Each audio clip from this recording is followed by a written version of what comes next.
I'm listening to a guy who I've been listening to for many, many years.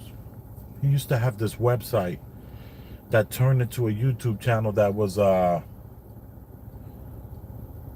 think it was called Escape to Medellin. Escape to Medellin was basically a how to get out of the United States and move to Medellin, Colombia. So this guy, his parents got sick, so he came back to the States. And he has like 4 or 5 kids, one of them in college, the rest, pretty young. And I would say maybe from 9 to 16. And I could be wrong on that. And now he has a new channel that's called Move Abroad and Thrive, which is a spin-off from a couple of other channels. YouTube, you can change the name of your channel periodically. I think at least twice a year, you're allowed to change the name of your channel and even change your thumbnail. So I'm listening to him tell the story of him going to jail for 2.5 days. So he lives in Mexico now. So this whole Move Abroad and Drive channel on YouTube is all about showing people that you can make it outside of the US. So I'm going to just continue listening to this, and I will put the camera looking out at the city, and we'll listen to this, and we'll get a little drive going. You are appreciated. I want to thank you in advance. And if you like this or anything else that you hear me doing, subscribing and pressing the thumbs up is okay. But when's the last time you've shared something? When's the last time you said, I'm going to share this on my whatever platform? So the key here is, you like it, think about sharing. Consider doing that. You are appreciated. Gate, black gate, and in the middle there was a column that kind of supported each of the gates, and it had the number 585. I assumed the house on the right was 585. So I opened the gate, go through it, knock on the door, and I'm gonna read some comments from Mo. Can I just read I'm gonna tell y'all, everybody thought I was lying. The wife thought I was out there messing around with some wenches and some hoes and some dirty skanks out in the streets. Those were her words. But the story don't sound right. So anyhow, I'm gonna get back on track. So I'm gonna stop looking at those comments. So I go through the gate, I knock on the door, and I hear this voice, Kienes. I mean, who is this or who are you? And I'm like, Cartes. And they say, Kienes? Cartes. And I'm like, all right, I'm clearly in the wrong house. And they say, Kienes again. I say, Carlos. Carlos is my Mexico name. At home, my family called me Carl, so I call myself, watch the language? Okay, I'll watch that on block it. So I leave. I said, Lo siento, no hablo español, lo siento. And so I leave. So I get back in my car. I message the folks and say, hey man, y'all gave me the wrong address. And they were like, no, that's the right house. I mean, you get the right address, that's the correct address. Are you on 41 Street, 42th Street? So I look, I ride up the road again. I look at the street signs, I'm like, yep, that's the same one. So I drive down a block further just to make sure there's another number, 585 or whatever the number is further down the road. So I come back to the same spot, and I was like, okay. Then there was a message that said it's the smaller gate. And so I saw the smaller gate, and I was like, all right, obviously that was the house. And so this time I said, you know what, can you please open your front door so I know it's you, because I ain't trying to go knock on the wrong folks' door again, not knowing how to talk Spanish. So they open the door, I get out, I go inside. And so I'm in there for about 30, 45 minutes, just chatting it up a little bit. about ready to, you know, start doing this recording. And so I was like, oh, my microphone is in the car.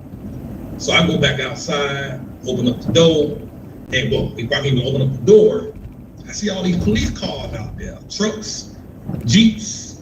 You know how they do with them open trucks with the guns up there. They had everything. The whole town showed up on that block. And I'm looking, I'm like, man, what the hell happened out here, man? Something must have popped off. Cause I was like, I didn't hear nothing going down while all this stuff was happening outside. So I'm going to the car, opening up the door. The lady come running. I'm assuming she said, that's him, Negro. That's the Negro.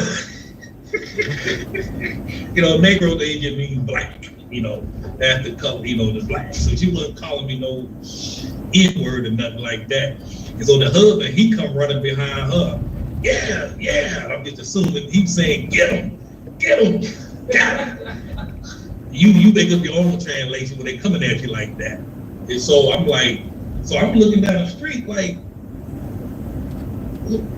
me? And so I'm like, oh, yes, they coming for me. And so the policeman finally came over. None of them spoke English at first. And so they trying to ask me questions. I'm just like, no entiendo, no hablo español, blah, blah, blah, blah. And so somebody else came over and started talking some broken English. And, you know, between that and my translate app, you know, asking questions. And he was like, were you over there at that house? And I was like, yeah. I said, I went and I knocked on the door. I realized it was the wrong door, and I'm putting all this in the translate app as well. And I said, I realized I was at the wrong house. I said, lo siento, no hablo español, and I left. And I said, and I went down the street and I came back to the right house. You know, and so he was like, so he was still asking, why was you over there? And so I'm pulling out my phone and showing him the address. I'm like, okay, here's the address, 585, and I'm pointing to the building, the wall, and I'm saying, as you can see, I said 585. I thought this was 585. And so he looked, and then he was like, okay. And I said, so once I realized it was the wrong house, I left, you know, then I went next door. I said, y'all just saw me walk out of the house. I've been in this house for almost an hour. I didn't run off anywhere. I left this house and came to the correct house. And so he was like, okay, I get that. And so in the meantime, the ladies over here, she just was screaming and wailing and hollering. And I mean, I'm not making light of what they were doing, but man, these two, they were putting on a show. I mean, they were screaming and wailing, you know, like in some of the other countries, when somebody is mourning the death and they start beating themselves and they wailing. And, I'm like, that's what they would do. I mean, screaming. At this point, the whole block showed up. Everybody in the whole neighborhood, they all just standing by watching, had their phones out. I'm like, man, this ain't gonna be good. And so, so a couple of minutes later, they still over there talking to that lady. She's still yelling, she's still screaming, she's still hollering. And so at this point, now mind you, they had me out there for about 3 hours. And so at this point, I'm saying the same story over and over again. So the neighbors, one of them, which also speaks Spanish, went over there and talked to the lady. Lady got mad, kind of yelling and hollering, and the police asked her to go, you know, move away. But she went and explained it to the other police officer. So at this point, I'm like, man, this ain't gonna end good. And so the guy come over to me, at this point, so we in about 2 hours in, they didn't have me in handcuffs or anything like that. You know, they asked me where I was from, asked for my ID, my passport. Once they realized I was from America, they was asking what part, how long you been here, do you like Merida? And at this point, they kind of like, just stand by, don't do anything, you know, don't resist, don't go over there causing trouble. It's gonna go away. We're trying to talk the lady down. And so by this point, we 2 hours in, lady still screaming. Another guy in a brown uniform show up. I guess he's the boss, because everybody kind of stood up straight, and you know, he looked like he was in charge. I was like, man, if I was built like that, brother, man, I'd be straight. You know what I mean? So he come over there, Mr. Ross. I said, see, and you know, after I spoke Spanish, I told him this very little, and so he started talking English. And so he was explaining to me, he's like, look, the laws here in Mexico are very clear. The moment you put your hands on that gate and turned that gate and went through, you broke the law. You were trespassing.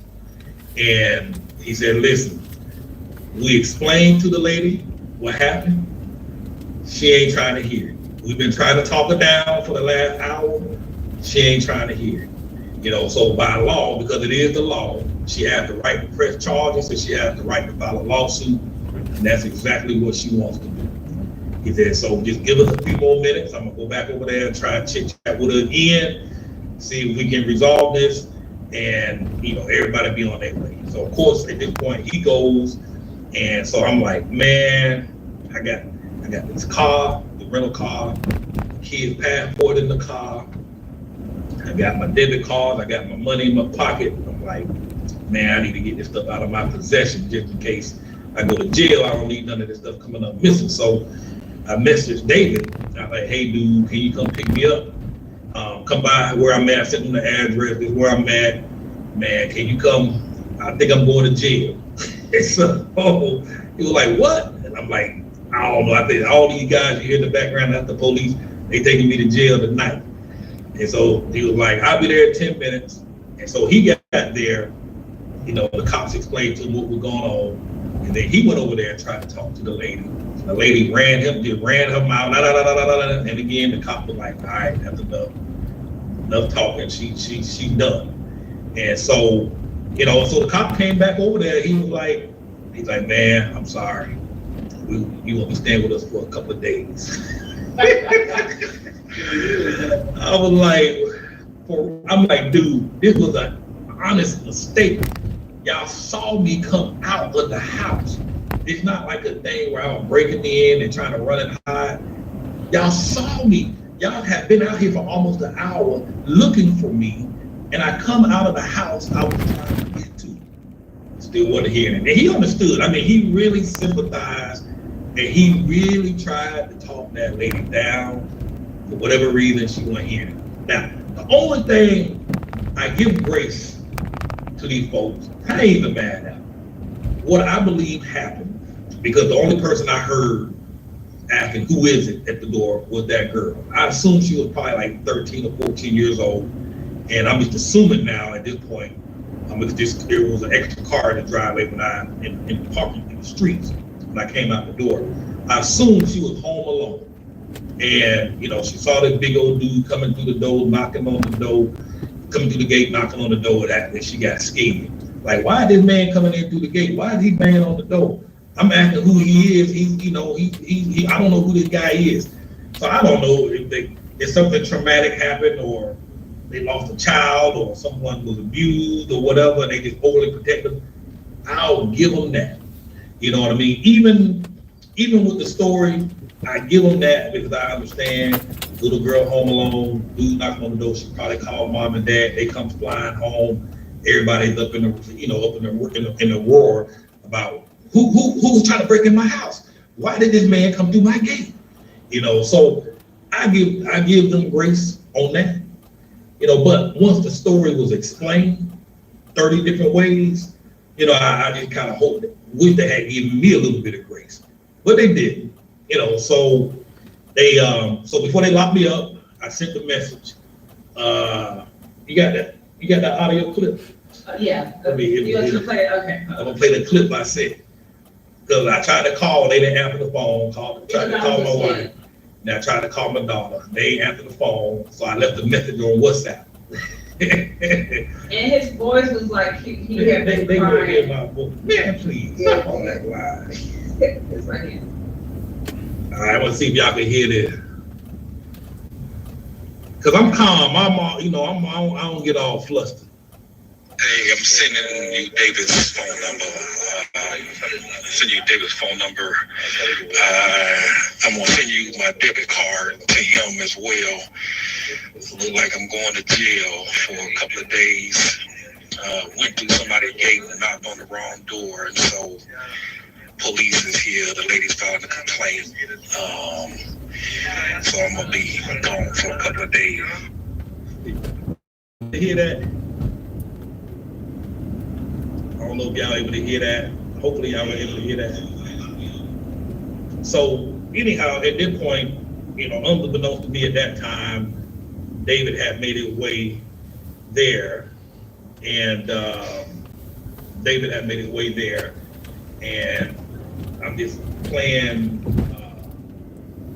sound bites of what happened once they got home. So I guess he explains to my wife what happened. My daughter said he comes to the door, standing like this. Is your mom home?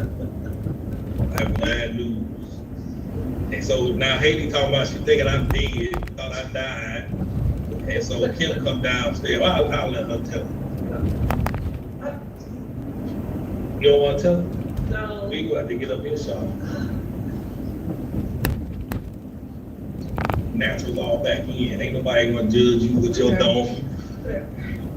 So anyway, I was asleep and I was actually getting up to go to the bathroom, and Haley came in the room and she was like, okay, Dad is here and he wants to talk to you. And I was like, why is Dad outside? Why don't he come inside? So anyway, I went downstairs, talked to David, and David was like, I went downstairs and David was standing outside the door. Let me put some more light on you.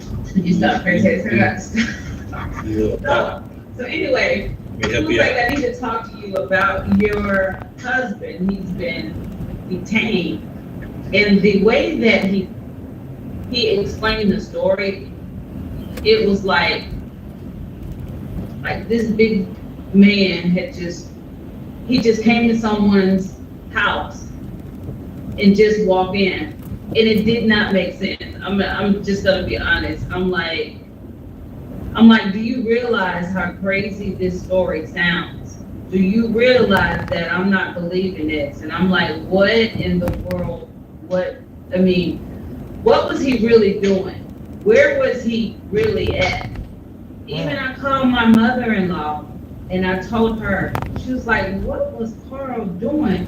Where was he? Because it sounds so far-fetched. In those streets. And I sent him this text, and I was like, man. I'm gonna read the text. You left your black ass around here before 7 o'clock. Why were you going to meet someone, probably some woman's house we had no business at to begin with? Now your ass is arrested. They may not extend our extension. We'll have to leave and Charlie will be out of dance. You should have kept your black ass at home. Now this is the prophet talking, y'all. so I'm like, I did see that message because the police let me, while they were toting me around from building to building, they let me make one call from my phone before my phone died. And so I was able to make that call. And so did I see that old foolish message? Guys, but listen though, really, if he told you, seriously, he got arrested. And this is how David explained it. He said that he would. What was that? David right there. What's up, David? Hey, David. She said you had a scare. Thought I was doing some craziness. Thought I was dead or something. Because he was like, he just knocked in the. I'm thinking he had walked into somebody's house because normally, if you knock on someone's door and you be like, "Oh, okay, I'm sorry, I'm at the wrong place," if they open up the door. He made it seem like Cortez had walked into somebody's house. And I'm like, this story just does not sound right. This is the craziest crap that I ever heard in my life. Really. But went down there, so I called the embassy. I could not get them on the phone that night. They actually opened up the following day around 7:30, 8 o'clock, and I had to call them. They were no help whatsoever. But they did manage to actually call and get some things started, but it just seemed like they was just worthless. So I basically had to do everything as far as handling it, making sure, he got his medicine. But they were just absolutely worthless. So at this point, when I did call, when I got that one call, guy was like, hey, I'm gonna give you a couple of minutes to call before we take you in the other building. So again, I'm reading that old crazy message. I'm like, man, I don't got time to be fooling around here with this nonsense. So I called. I'm like, man, put them kids on the phone, man. I don't got time to be having no conversation with you about some old scam. These old wenches in the streets.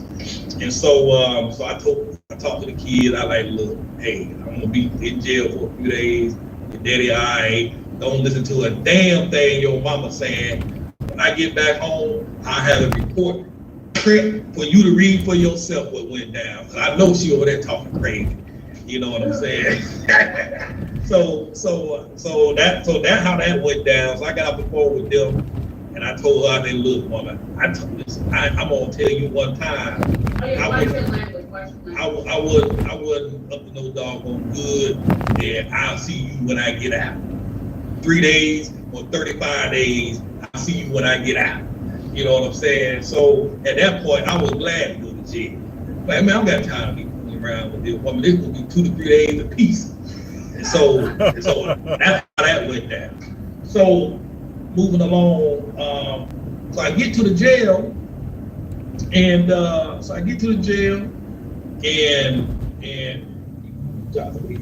question down. So What's about to write it down? I'll address it in a minute. You want me to read them out to you? You should get them. To my relative ones, just jotting down. I'll come back. So so they take me to the main jail. They process me in. They had it outside for a while, handcuffed. Now, let me check. Now, when them dudes had me in them handcuffs, they had me in that truck for about an hour. I had my hand behind my back. They just leave the door open, windows open, mosquitoes just flying all up in there. They stinging me all on my face, my head. I mean, I got stung all in my head, my neck, my arm. And I couldn't shoot them mosquitoes off. They just sitting there like it ain't nothing. I'm like, these mosquitoes ain't biting y'all. Y'all don't see these mosquitoes. Y'all just like, oh no, this is just a regular day. And so I done got bit about 50 times before I even got into the station. So I get to the station, they process me in, take all my stuff, take my glasses, take my belt, put that on my pockets, count my money. I did get all my money back. So, I keep hearing a lot of folks say they take your money. I got all my money back. They didn't take my money. And so, but they took everything. And, I took my glasses. I told them I couldn't see. And they told me, you don't need to see. You're going to be asleep. And then you're going to be asleep for these couple of days. You don't need to see. So they take me to this holding cell. And they had these 2 long concrete benches and on each side of the wall. And I mean,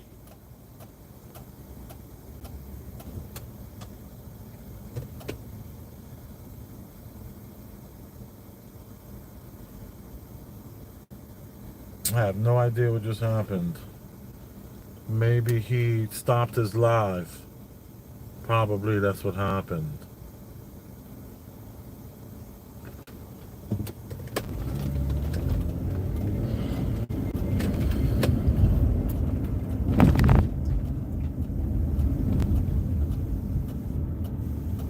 Oh well.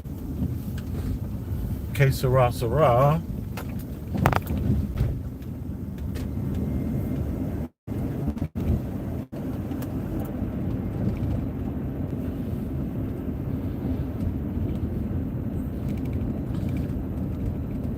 What a shame. Yeah. Okay. Can y'all? No, All right. something went wrong. I think I'm back. Can y'all hear me? I went blank for a minute. Can y'all hear me now? Okay. Can y'all hear me? Let the kid know to get off any devices they on. Just click straight into the Wi-Fi, to the internet. All right. Am I still frozen? Am I free? Am I frozen still? Okay. All right. So I'm in this room with 25 concrete, no, they say 25-foot solid concrete blocks. And so everybody laid out on these blocks. And so there was one spot left for me. So I walked down there to the end. And of course, the reason why that spot was empty is because the toilet bowl is right next to it. I'm like, Lord, so I got to lay here. So I lay down on the bench with everybody was already knocked out to sleep. looking around. All of a sudden, these rats start running out, and then you see all these gnats and mosquitoes flying around the toilet. I mean, it was just nasty. I mean, it just stunk. And so, but that was the only spot I had to do. You know, the only spot I had to go. So I laid on that thing for about 6 hours. Dudes coming over there, peeing in the toilet, taking a dump in the toilet. I'm having to listen to all that. Now, mind you, there's no tissue anywhere in sight. So when the girls were taking the dump, there was no way for them to wipe their butts. They did, boom, and then they off to the doggone, back to the concrete block. So I was there for 6 hours, and they came and got me, moved me to another building. Took about 2-3 more hours to get that resolved, and they walked me into the room. It was about a 6 by 6. It was about a 6 foot by 6 foot cell, and it was just nothing in there. And so in there, and I'm like, I'm waiting on y'all. I'm just gonna stay here and wait. Like, no, just lay down, go to sleep, go to mirror, sleep. Like on the floor, he's like, see, I'm like, man, you kidding me, right? And it was, you know how these hard ceramic floors are out here, these ceramic tile, hard ceramic tile, stone tile floors. So I'm laying on the floor and I'm thinking, man, I saw them rats in that other spot. So I'm laying down on the floor, and then I see all this hair all on the ground from, I guess, other folks who were laying down there. And I'm laying down, I'm like, man, it's gonna be a long night. So it was less than 6 foot by 6 foot because I couldn't stretch my leg all the way out. So I kept having to go to the bathroom, so there was no toilet in that room. So by the third time, they took me out to go to the bathroom. They're like, you know what, we're just gonna move you somewhere else with a toilet. So these changes with your behind. So they moved me to another cell. It was about 8 feet by 8 feet. And the only difference is that one had a concrete bed built into the wall. So it was just a slab of concrete that was about 6 feet long. No pad, no padding, no sheets, no blankets, just straight concrete. A concrete bed that you laid on. Now, that thing was so uncomfortable because your hip bone, that'd be right here, right there. When you land on your side, that hip bone is just straight on that concrete. I'm laying on my side, my elbows, my shoulders, my head was just on that concrete. I couldn't handle it. And I was like, man, this is bad, man. I tried to lay on my stomach, my ribs was pressing into the concrete. I mean, it was painful. So, 3 days later, I'm still, even when I got home and got in the bed, soft bed, my bones were so sensitive, it was still hurting laying down on this bed. So I had to lay on my back because it was just so painful.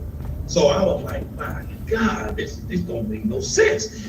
And so again, at this point, I'm laying in my bed, another rat, boom. This time, I'm not on the floor, but I'm seeing them run across my room with a toilet in the corner. It was just full of crap, literally. They didn't clean it. It was just crap. They would pee all on the floor, all on the wall. It stunk, gnats, flies, and all of this stuff up on there, man. It was horrible. So I'm sitting over there, so I had to pee, but I was scared to go pee over there because I seen all the gnats and flies and mosquitoes flying around. I was like, man, I don't need to get no infection, something split around, sting my thing. And these jokers I can't get no help up in here. So I went ahead and peed, and you have to go to dial, you turn it, and that flushes the toilet. And so at this point now, it's about, 9 o'clock in the morning, maybe. So I'm sitting there, man. Now at this point, all the other inmates are up. There's about 10 of us on this block, on this cell block. Yeah, I guess I can say that now. My cell block. Okay, I want to can we just ask, Michael, who said, did anyone ask for your cornbread, any of your cornbread? Now, Michael Root asked, did anybody ask for my cornbread? Somebody actually asked for my food today, yesterday. I'll explain how they asked for it in a general way. I was accommodated, not because I was scared or nothing like that, but somebody did ask me for my food. And it'll make sense in just a moment.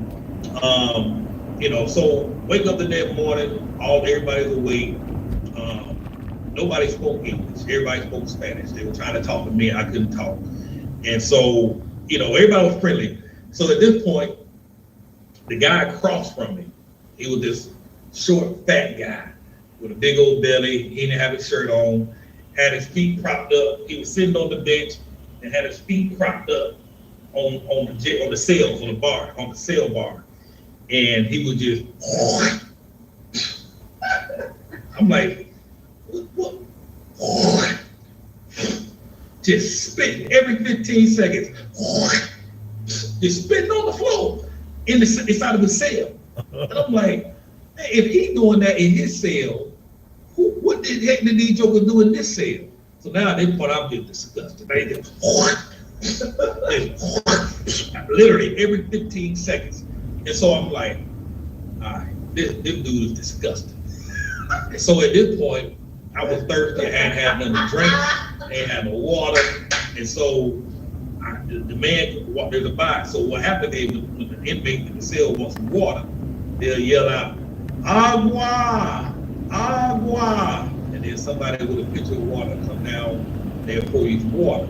So when he came, I was like, oh, okay, I need some water because I'm thirsty.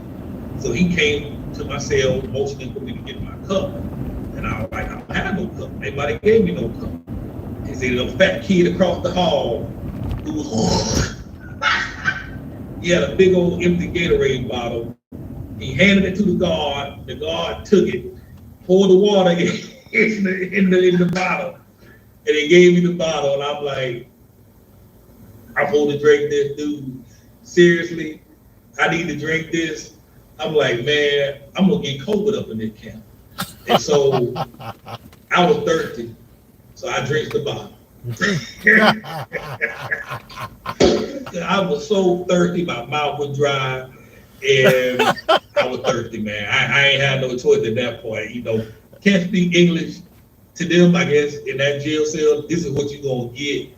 You ain't gonna get anything better. You take that bottle or you don't take that bottle. But if you want to drink some water, you're gonna drink that water. So I drank that. I drank that bottle, and then at this point, I'm starving because I hadn't eaten anything the day before. I think I ate one time around 12 noon, some lunch, and that was the last meal I had. So at this point, I'm starved. It's probably about 10 o'clock now in the morning. I'm like, okay, clearly they ain't bringing us no breakfast. And so that kid across the way had a sandwich. He's like, hey, Bato, what half of my sandwich? And so he broke out half of his sandwich. He tossed it across the thing. He's sticking your hand out the gate trying to catch it, hoping it don't hit the floor. And I was like, boy, life up in here kind of hard up in here for a G. You know what I'm saying? So I eat the sandwich. It was stale, hard bread. So clearly he saved that from the night before. And I'm like, this is bad. This is real. So some of the other guys had some cookies. They gave me, each of the guys from the other cell, they broke off a couple of cookies and handed me the cookies. I passed one to the guy that was next to me in my other cell, next to my cell. And so we kind of laughed, man. We laughed, we talked. By this point, the new guy came in. He was already there, but they moved into my cell next. He spoke English, so he started translating for me a lot. He was in there for moving a bunch of cocaine. And so he was able to get out, had a good lawyer representing him as well. And so we hit it off really, really good. Just a really nice guy. And it's like, man, how all these folks get up in here? All of them were really nice guys, you know what I'm saying? Just they caught up for whatever little reason. I didn't know why the other guy were in there, but everybody was nice. So it was funny. So later on that day, so they finally fed us our lunch, our meal, which was a sandwich, a big old hunk of bread. Whenever you order hot dogs out here, they give you this massive amount of bread, and it's just this little tiny hot dog. They bring this big old bread with a piece of bologna in it, and that was lunch. And I'm like, this is it. And then later on that night, at 10 o'clock that night, they brought us another sandwich, same big old bread, might have been ham, and a piece of cheese and mayonnaise. That was dinner. Literally, that's what we ate. Lunch, dinner, sandwich, and water. That was it. If nobody brought you any food, you don't get no food. So Mo had called Kim and was like, hey, you can bring food up there because they don't give them much. So you can take I was food. already there. So you can take food there. And so she ended up bringing some food and these big old bags of food, and she coming through the guy, he bringing it in, he's like, this is from your esposa. I said, explosive? I'm like, what the hell is that? And so he was like, food, comida. And so he couldn't get it through the gate, so he had to do the bar, so he had to open the gate, how much stuff she brought. Eyes in the cell.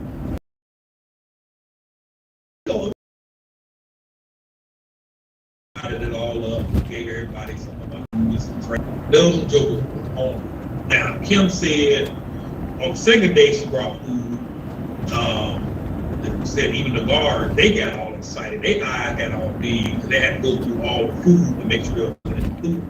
And they were shocked at the amount of food. And so, what were you saying? There was another family there bringing their family food. And what did you say? She brought like, no, I can probably hear me. Can y'all hear me? See. So so there was a lady. This was the second day. The first day, actually, I had been down there. Haley and I, we got down around about maybe 11:30, and I wasn't allowed to give you the food until that evening. So that's why it took so long to get the food. But anyway, the next day, this lady, she brought those little bitty bananas. There's only 2 of them, and they looked like they were just bad. And 2 loaves of bread, like a little small little pieces of bread, like she broke off of them, and just a bottle of water. So she was looking, and the guards were all looking, and they were probably thinking, man, this is crazy, all this food. But I didn't know what to bring, so I just wanted to make sure he had food. So I was like, so when the guard brought that second stash in the next day, I was like, man, this is too much, man. It'll make me, man, put a mark on my back. Joe's gonna be up here trying to shiver me up in my back or something with this food. And so, of course, same thing happened. The same, the guys. This time she bought a whole bunch of sodas and fruit drinks and juices, cookies, chips, sandwiches, grapes, apples, fruits. So and candy bars. Nuts. Candy bars, brownies, chicken and rice meals, some brownies, chicken brownies. And so at this point, and sandwich. At this point, the guard looked at me. He's like, diabetical? He's like, you got diabetes? Damn. I'm like, yeah. Cause I was trying to pretend like I was so sick that if I stayed in jail, I might die. So I was trying to play off that. I need my sleep apnea machine. I can't breathe. I got high blood sugar. If I don't eat the right meal, I'm gonna pass out. I would put it up, and then she showed all these damn candy bars and brownies and cookies, and so the guard is like, diabetic, no. I said, no, she trying to kill me. That's what she trying to do, trying to make it look like this is all he got to eat. So if I send his food in there, he'll die in jail. And so of course he didn't know what I was talking about, but the guy next to me said to me, started laughing like, he's like, man, y'all, you crazy, man. I'm like, no, I know what she's doing because she ain't had to put all that stuff in. That's not true, and because, hold on one second, let me, because I knew it was like early in the day, and I did not really want to come back for a second time. They can hear me. Can you guys hear me? Yeah, it's my show. You want to be on?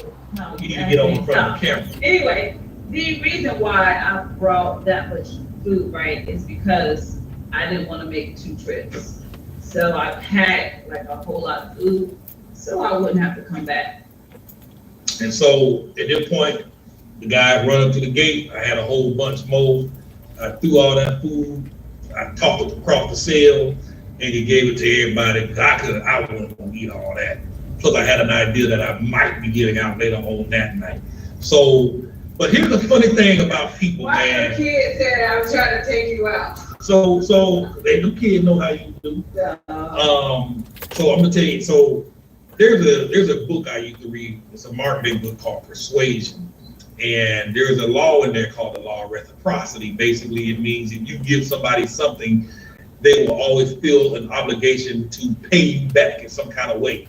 Generally in a way where they might reset the clock so it's not back on them. Their mind, that the loop in their brain that won't let it won't close until they pay you back in some way, form, or fashion. And so, Jerry, if you give somebody something, they will feel they have to give you something back.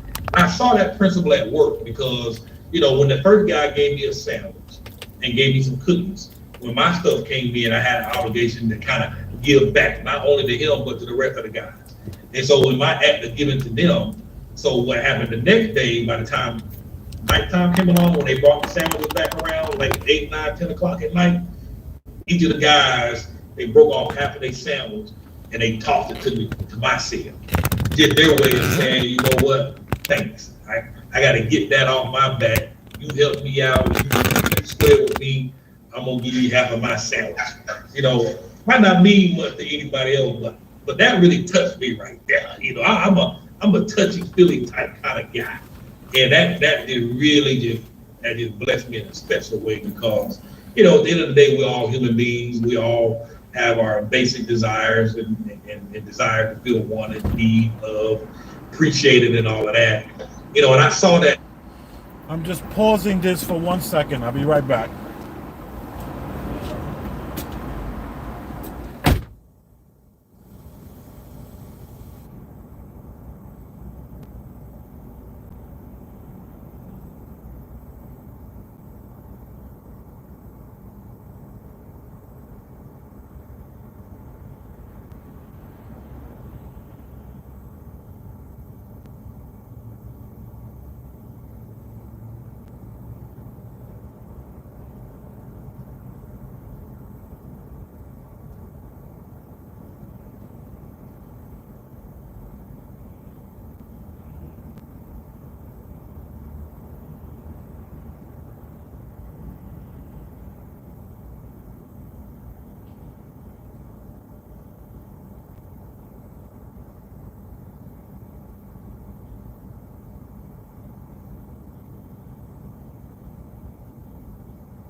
Emotion in jail, in a Mexican jail, where, you know, we are supposed to be criminals, have no heart, have no values. But I saw it firsthand how they broke me off their sandwich and gave it back to me and tossed it to me. So by the time I got through the lead, now I tell you this, so the sandwiches. Hold on. Okay. The sandwiches were so big and hard, the bread was so hard.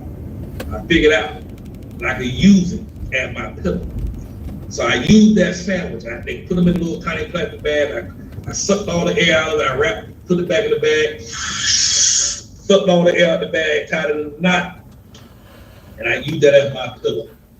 And I was able to get by for about a day on that sandwich. That's how thick that bread was. It gave me a little bit of relief, but boy, that's how painful it was. I put that sandwich on my hip to get a little cushion. Man, it was rough. You know what I'm saying? So, man, it was a rough couple of nights. So, I mean, I literally, somebody asked a question. Patricia, I believe, wants to know, how did I know to bring food? I was told that I can, and it would be best. Yeah, so someone shared with her, particularly, and I know Mo reached out to her as well. And I was already there. I'm just sharing. Yeah, go ahead. You know, Mo had made a reference to her as well, that, hey, look, you know, you can bring food. It's advisable that you bring food because most of the time, the inmates don't get much. And that's true. I saw that firsthand. All we got were them sandwiches twice a day. One sandwich, twice, one in the morning with no cheese, one at night with cheese and mayonnaise. That was it. And not just Mo that just told me, it was also the attorney who was helping me there. he told me to actually get you food and bring it to you. So yeah, so also one of the attorneys also suggested to it. Now they did give me a public defender, and they had a translator there. Translator was no good. I would have been better off translating myself. Dang. You know what I mean? But he said he had to be there to translate so that I signed the documents. You know, I'm like, you worthless, dude. You know, really? And so he was there trying to communicate what happened with the attorney. And, you know, so the attorney, I guess, went back and forth with the judge and the DA trying to work something out. So apparently, so here's what happened with the case. So the police, when they took me to jail, they said, by the time we got to the jailhouse, he told me that they had 24 hours to actually physically come to the Justice Center and file that paper. And he was like, at this point, they hadn't showed up yet. And they said she hadn't showed up yet, she probably ain't coming. So if that's the case, you'll be out of here in 24 hours. But if she does come, then you're gonna be 48 hours. But the fact that she ain't here yet, after raising all that commotion, she probably ain't coming. Unbeknownst to me, she showed up the next morning. And so she went in and filed a complaint and all that. My attorney and then the DA, they all got together, and the DA had decided, she was like, you know what, a bunch of bogus charges. They tried to get her to come sit down to mediation. They were like, what is it that you really want? You know, can we mediate this? We can bring them out of cell, and y'all can have a conversation and come to some agreement on what you want. And she was like, I don't want no agreement. I want to press charges. I want to have a trial. I want to sue him. And so at that point, the DA said, this is a bogus charge. We're not going to pursue it. And so they dissolved me of everything. They threw it all out. It was clearly a clear-cut case of just knocking on the wrong door. Moral of the story is, here in Mexico, if you stick your hand in somebody's gate and go through that gate without their permission, trespass. They can blow your head off. Now I know, listen, it was stupid of me to go through that gate, but I honestly thought I was in the right place.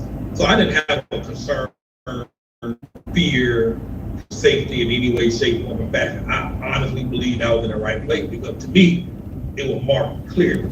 Obviously, I was wrong. Moving forward, I ain't gonna do nobody's gate. They gonna have to bring their behind to the gate and open the gate and let me in. Cause I ain't going in nobody's gate after the day. Just some little simple thing I didn't know. You know what I mean? So that's just one thing to be mindful. The police were very nice. I mean, the police were very, very friendly. The people inside the jail, the staff, I mean, they were very accommodating, very helpful, very, very friendly. I mean, very nice, very cooperative. Many occasions they took the cuffs off me and kind of let me, you know, be freed up a little bit. But we stayed in that cell all day. We couldn't go nowhere. There was nowhere to go. We were literally in them four walls from sun up to sundown. Didn't know if it was night or day. If somebody told you it was 4 o'clock, you didn't know if it was night or morning time. It's in that cell. No exercise, no gym, no bath, no nothing. Just you in that toilet. No toilet paper in your toilet room either. So I kept it in for 2.5 days. I was like, man, I'm not sitting on that toilet, period. And so I made it through. And, you know, so that anything else I'm missing? Let's see. So when came time for me to get out? I mean, they were really nice. I mean, they were nice. The director of the Trump Fairs, the attorney down there, they were like really, really nice. And it was just a lot of favor. What else? We got down there. I'm sure they can hear me. When we got down there, yeah. They can be your last. So when we got down there, come on, hush. No, you gotta get up here. No. I'm not gonna assume they can hear you. The microphone is right here. So anyway, when I got down there, when we initially got down there and we got to the first building and they said he wasn't there, so we had to walk. We had to go to the other building. And it was confirmed that yes, he was in fact arrested for going through this crazy lady's gate. What else was there? I was gonna say something about that. I can't remember. There was a point I was gonna make. I forgot. But yeah, so you know, so I mean, it was. You know, so when I left the end of the night, when they let me out, my phone was dead. They gave me all my belongings. I counted all my money was still present. All my coins were there. And 'cause I had a few dollars still in my pocket just in case I needed some money to get back home or something. So I kept a few dollars on me. All that was present, but my phone had died. And so I leave to go process out. And I'm like, can y'all help me out with, can any of y'all got a charger that help me charge my phone? Now, because my charger's in the rental car, which they wouldn't let me get in the car because the owner needed to come and get the rental car themselves. They wouldn't let me do it. So I couldn't go to the car and get a charge. They didn't have a charge. So I asked them, can they call me a taxi? Nobody knew how to call the taxi. Nobody had a phone number to the taxi. I'm like, really? Like, come on, all these inmates y'all like in and out. I know everybody ain't ordering no food. Some folks order a taxi. And I'm not the only one who has cell phones that just died. When you've been held for 2 or 3 days, phones just died. So it's 3 o'clock in the morning. He was like, well, they tried to call a taxi for me on, they did a search.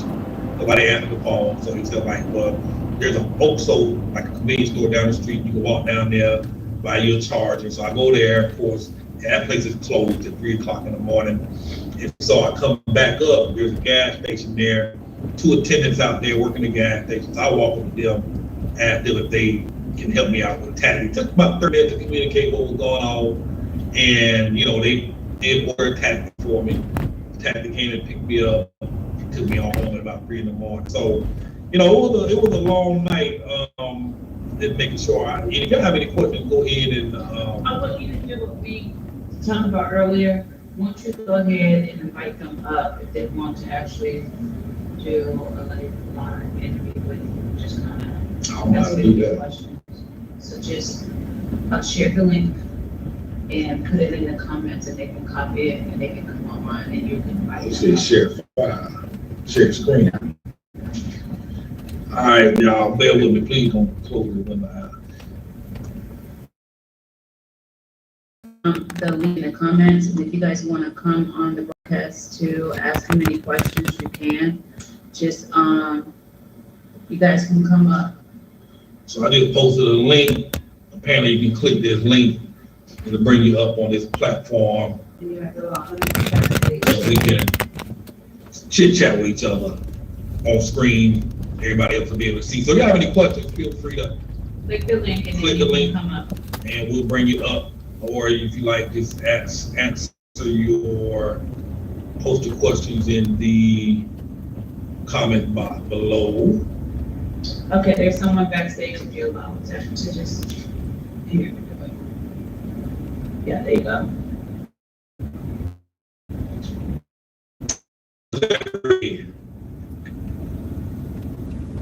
I think you got your mute button on. His mute's on. Unmute yourself. Okay, Zachary, I'll can come you back to unmute you. yourself? Okay, just go ahead and. I'm gonna come back from you. Michelle, how you doing? Good. How you doing? Doing wonderful, wonderful. How can I help you? What can I do for you? I'm doing well. Wonderful, wonderful. What questions did you have tonight? I don't have any questions. I'm just listening. Okay. Okay. So guys, if you have questions and you want to come up, just click on the link. But yeah, so I mean, we're still learning the rules, still learning the laws, and somebody asked me earlier if I would leave Mexico because of my experience here, and the answer is no. I mean, I made an honest mistake. One thing everybody agreed, including the police, is that this was a rare incident. This was an overzealous woman who was, had a beef to grind with somebody, and she was just angry. They felt that any other person, it wouldn't even have gotten that far. But in this case, it really did. So, no, I would not leave on account of that, because again, Mexico has been really good, and the people are so friendly. And I've been here, it'll be 6 months on December 12th that we've been here. The people here just have been so great. You have, no matter where you're at, you're gonna always have a negative experience. And This was just happened to be one of my first ones. So it was no biggie. It got resolved. I spent 2 good quality days in jail. I got arrested. I got a few days away from the wife. Because she like to argue with her brother. So I ain't nobody to argue with when I'm locked up in that cell. It's just me and myself now. Calm down. You get all mad. Calm down. So we love it. We love it here. And I'm posting that link again. If anybody have any questions and you want to come up on the live chat, click on that link and we'll open it up to have some discussions. What are any other questions in here? If you have any questions, feel free to ask. I don't do these lives often. In fact, this is probably one of my first ones. And I want to get as much information as I can. Because living abroad, I tell you, man, has been a game changer for us. Our kids are in excellent programs, music schools, dance schools, and we have access to whatever we want. If I decide I want to become a chef tomorrow, or a certified chef, culinary, I can go to school here, become a culinary chef where it's much more affordable than it would be in the United States. So if there's a skill, if you want to learn graphic design, if you want to be a veterinarian or a vet technician, whatever it is you want to do, become a pilot, you can reasonably afford it. You can do that here. You know what I'm saying? So, there's so many options to pursue your dreams and your career. There's so many avenues in which you can go about that. I don't know how the universities par up to the universities in the U.S., but what I'm finding is a lot of people who move here and go to the universities here, they're not trying to go to the U.S.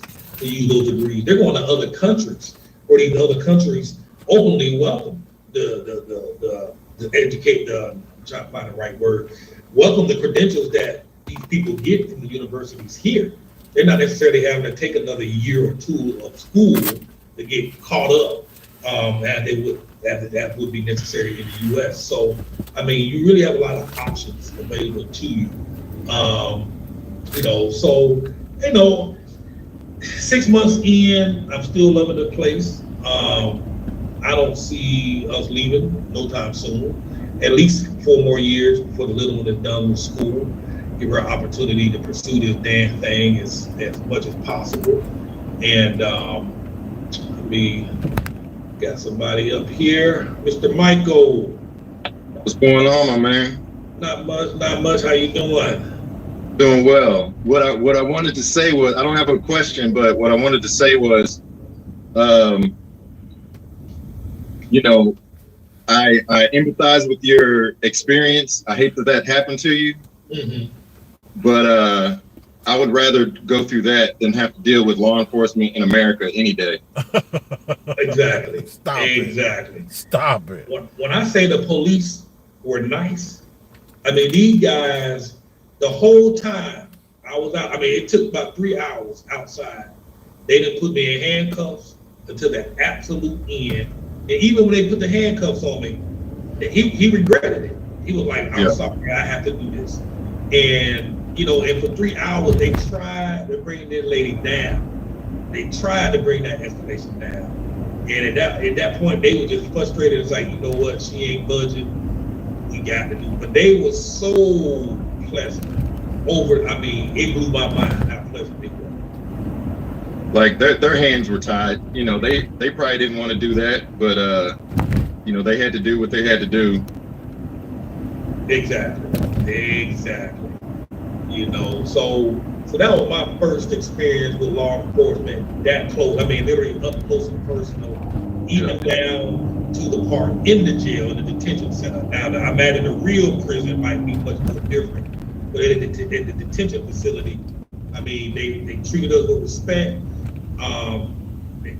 Same way they are in the stores. When you walk by, they buenas noches, buenos dias, gracias. They always giving those basic greetings. And they were doing that to the inmates. They passed by the inmates. They wanted to know. They were just very, very pleasant the whole time. So I mean, I honestly had no complaints about how I was treated inside the facility. Hey, they treated me, I got the same treatment everybody else got. You know what I'm saying? Nothing special, but none of it was disrespectful. Yeah, yeah. Well, I'm glad you made it out. I hope to see you soon, and looking forward to connecting with you. Likewise. This is Michael Ruth, right? Yes, sir. Okay, awesome. I got your message. So yeah, hit me up. We'll pick a day, go do some lunch, and Okay. What to do. Thanks for your call. All right, my man. I'll see you. Good night. Good night. So yeah, I mean, law enforcement here, you know, definitely different. I just put a link down in the comment section. If you'd like to come up, ask any questions, feel free. And hey, while I'm out here, let me put this thing here. I'm a marketing man. If you find any of our content helpful and useful, feel free to make a donation.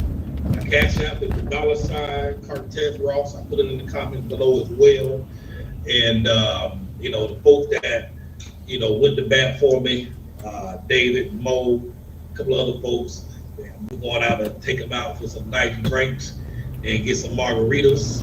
And you know what I'm saying? We're just gonna have a good time and just laugh this thing off. You know what I mean? I appreciate them, you know, stepping up and helping me out because I was in a bind. So another tip, man, you know, get some phone, because when they took my phone, when they arrested me, they would not let me use my phone at all.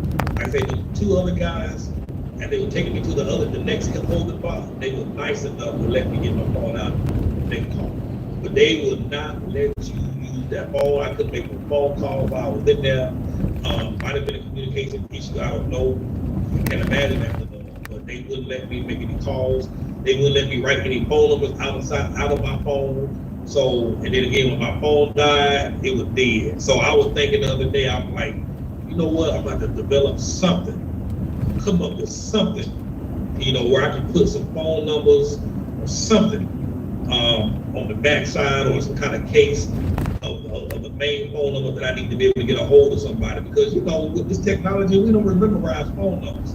You know, I didn't remember, I ain't know, man, I couldn't call. When I figured that I was going to jail, I quickly sent David that message. And I mean, quickly, I was like, okay, it's any minute before this is going down. Because they act like they didn't want me to use my phone at all. And so I messaged him, and I got on the phone with him for a minute and asked him to come down. If I couldn't get that off, you know, I kept telling the guard, my daughter's in dance school, I need to call her. I'm like, no, you can't call. You know, so you got to have a backup plan and have things figured out, because things can go south real quick. And it doesn't even have to be just riding through, you know, walking through somebody's gate. You could be in a car accident. You know, I always make this comment, in the land of the blind, the one-eyed man is king. You know, so if you have an accident out here, you know, the man or woman who can explain their story better, they gonna win. And if you can't speak this Spanish, you ain't gonna win no case. You won't automatically get defeated playing. You know what I mean? Because you can't communicate. So, you know, one of the things I'm looking at doing is possibly, not possibly, I'm going to do is find some reputable law firms, and I'm gonna put these jokers on retainer. You know what I mean? I was talking to somebody earlier today. I was like, man, maybe a couple of families can get together, 4 or 5 families, drop in a couple of $100 every quarter, every 3 months, put $200 toward their law firm retainer. You know, that's like $1,000 a quarter between everybody together. You know, that's $4,000 worth of legal services. The lawyer fees are very affordable here. So, I mean, they easily get 30, 40 hours out of that. So if anybody in the family got into any trouble, you know, we can have that counsel on standby. That's the benefit of having a law firm on retainer. When you call them, they get their butts out of bed, they come down to the jail and they work it out. You let them work it out, let them figure it out. Same thing with the car. You know, if I'm in a car accident, I need you to get down there ASAP, talk on my behalf. What's up, Miss Kimberly? How you doing? Hi, how are you doing, Curtis? How's everything? Wonderful, wonderful. How are Great. you? I'm good. I commented on your live, and I really enjoy your videos. I lived in Mexico for 20 years, Wow. and I grew up there. So I just wanted to give you a little bit of advice, but that what you went through, you know, especially Merida is a place where a lot of people know each other. Mhm. There's some neighborhoods you're going through. And I know you like to tour your houses. I know you love those houses, the tour Yeah. and everything, but you may be going through some neighborhoods with some influential people living there. So I'm not going to elaborate, but in me growing up, I grew up with most of the well-to-do people, and I grew up in Sonora on the other side. Okay. So just to let you know that, yeah, to have somebody ride along with you is the best thing, you know, have them go to the gate, you know. Exactly. Okay, I just saw the last comment. Merida. He's in Merida, Mexico. And what he does is he drives around. Don't forget, his YouTube is Move Abroad and Thrive. That's Move Abroad and Thrive. His name is Cortez Ross. He's been on YouTube since 2007 when they first came out. He had websites, wwws, and he's actually sold a few websites. He used to be big with trying to convince people to open up. What was he trying to convince people to sell T-shirts? He was trying to get people to sell T-shirts and make so much money just printing your own T-shirts. That's how he started. His name is Cortez Ross. I've been following him for over 10 years. So this is his story of Merida, Mexico, being arrested for opening up someone's gate, and they were insistent that he go to jail. So insistent that they had to arrest him after trying to calm this person down for 3 hours, and they refused to, and even showed up to the court and insisted that the district attorney they wanted a trial, and they dismissed all the charges because this person was being unreasonable. Especially if they saw you as a mark right away, because they knew, oh, one thing, he can't speak Spanish. Number two, he's American. We're gonna get some money from this guy, this brother right here. We're gonna get some money from this brother. So that La Mordida is real, even for the locals. You know, it's real. It's real. And having a lawyer on retainer, I'm not so sure is the best thing, but knowing the locals, and even knowing a few influential people. There's a woman by the name, I can't remember her name. She has a Instagram page, Mid City Beat, and I think she's been living in Merida for about 5 years. And but she knows the influential people in Merida, and that's kind of the way you have to roll. They're almost Arabic in their sentimentalities in Mexico. Wow. Yeah, you get invited over to have, you know, dinner and sit down with people. You have to be invited to tour real estate. You don't just go. You know how in the United States you can just drive up like, I see a house for lease or for sale. You just drive up and get out the car. Not in Mexico. Not in Mexico. I just wanted to share that with you because you weren't being targeted for your race or anything. It was just they see cash, they see cha-ching, and that's the first thing they see, and they're like, she really put on a show. Oh my God. And I hate that you had to go through that, all the stuff that you went through, but it could probably have been avoided if you just had somebody local with you. You know, you really don't have to put a lawyer on retainer, you just have to get to know the people and I'm talking about some of the influential people, not police or anything, but just people that might be influential. And if they know you, then, you know, that's somebody you can call, you know, or if they know you, then automatically law enforcement knows you. Wow. So, yeah. Yeah, that's how things are done there. It's a different culture. Like I said, they're almost Arabic in their sentimentalities. Really good. Yes, there's a lot of Lebanese that live there, wealthy Lebanese. That is true. I've noticed. I did notice that. And I grew up with a girl who was half Lebanese, and she lives in Cleveland now. She's a doctor, but I got to know their culture, and it's different than the United States. You know, it's different, very different. Very different. But good luck to you, Carson, your family. Thank you. I just wanted to share that with you. Good luck to you. And I hope that does not happen again. I hope not. I ain't trying to go back. You know, yes, sir. Yes, sir. Many blessings to you. Thank you. I appreciate it. Yeah, you know, and I ain't trying to go back, and and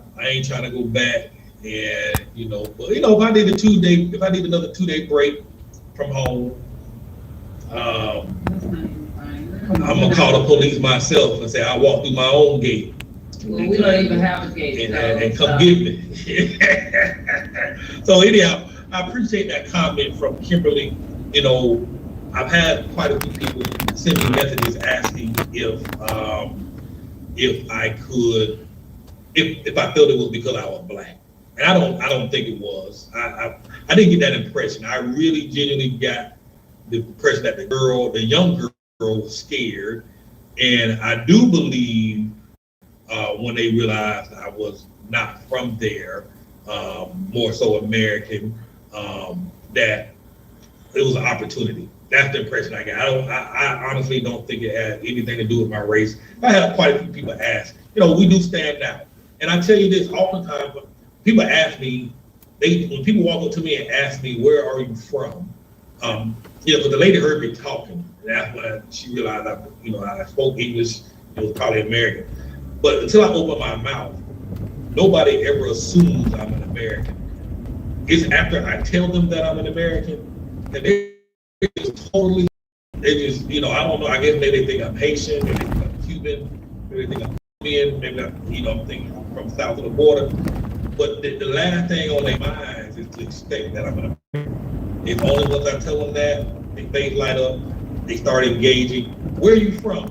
You know, and that generally leads to, I've been there, my sister lived there, I got cousins who live in this place, I got cousins, they're genuinely excited to talk to you. That's how I was when I was in jail. You know, once they found out I was American, you know, we had lots of conversations about where I was from and where they lived, where they worked at. And, you know, a lot of these guys practicing their English, you know, so it was always a good experience. And if y'all have if y'all want to come up, if you have any questions, there's a link that I just posted below. You click on that link, I'll bring you up, share it. Particularly if you have any feedback. Mo, if you want to hop on this thing and share your wisdom, click on that link. And Mo is a wealth of resources here, have been very helpful to our family. And, you know, I appreciate everything that she does. David as well, he's just a wonderful guy.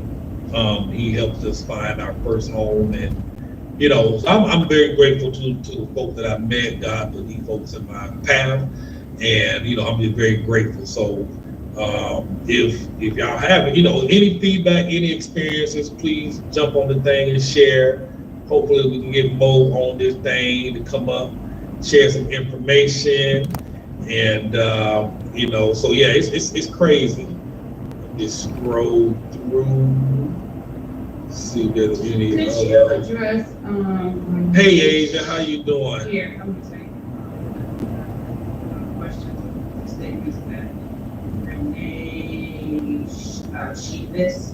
All right. Could you look through her questions? What questions is She's that? asking like she doesn't understand why do they kill to come to the States.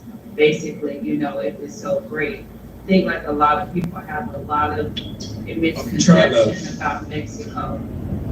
A lot of folks, and I'm still learning more about this, and maybe somebody with more experience can chime in and share more feedback.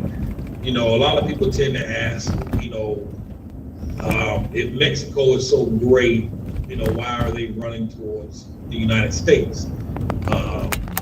You know, why are they there? One thing you'll notice about a lot of folks, number one, and I've mentioned it before, you know, the media makes it look, they have a big role in how they project this image. It's all about imaging and perspective. They give you a completely different perspective. Many of the folks that are crossing the border into the U.S. are not even from Mexico. We got a lot of folks coming in from Haiti. We got a lot of folks coming in Guatemala, Honduras, South America, Central America. And they coming in through Mexico, and they going through the Mexican border across over to the U.S. So a lot of folks get wrong, make the wrong assumption that all these folks that are there are all Mexicans. Not true.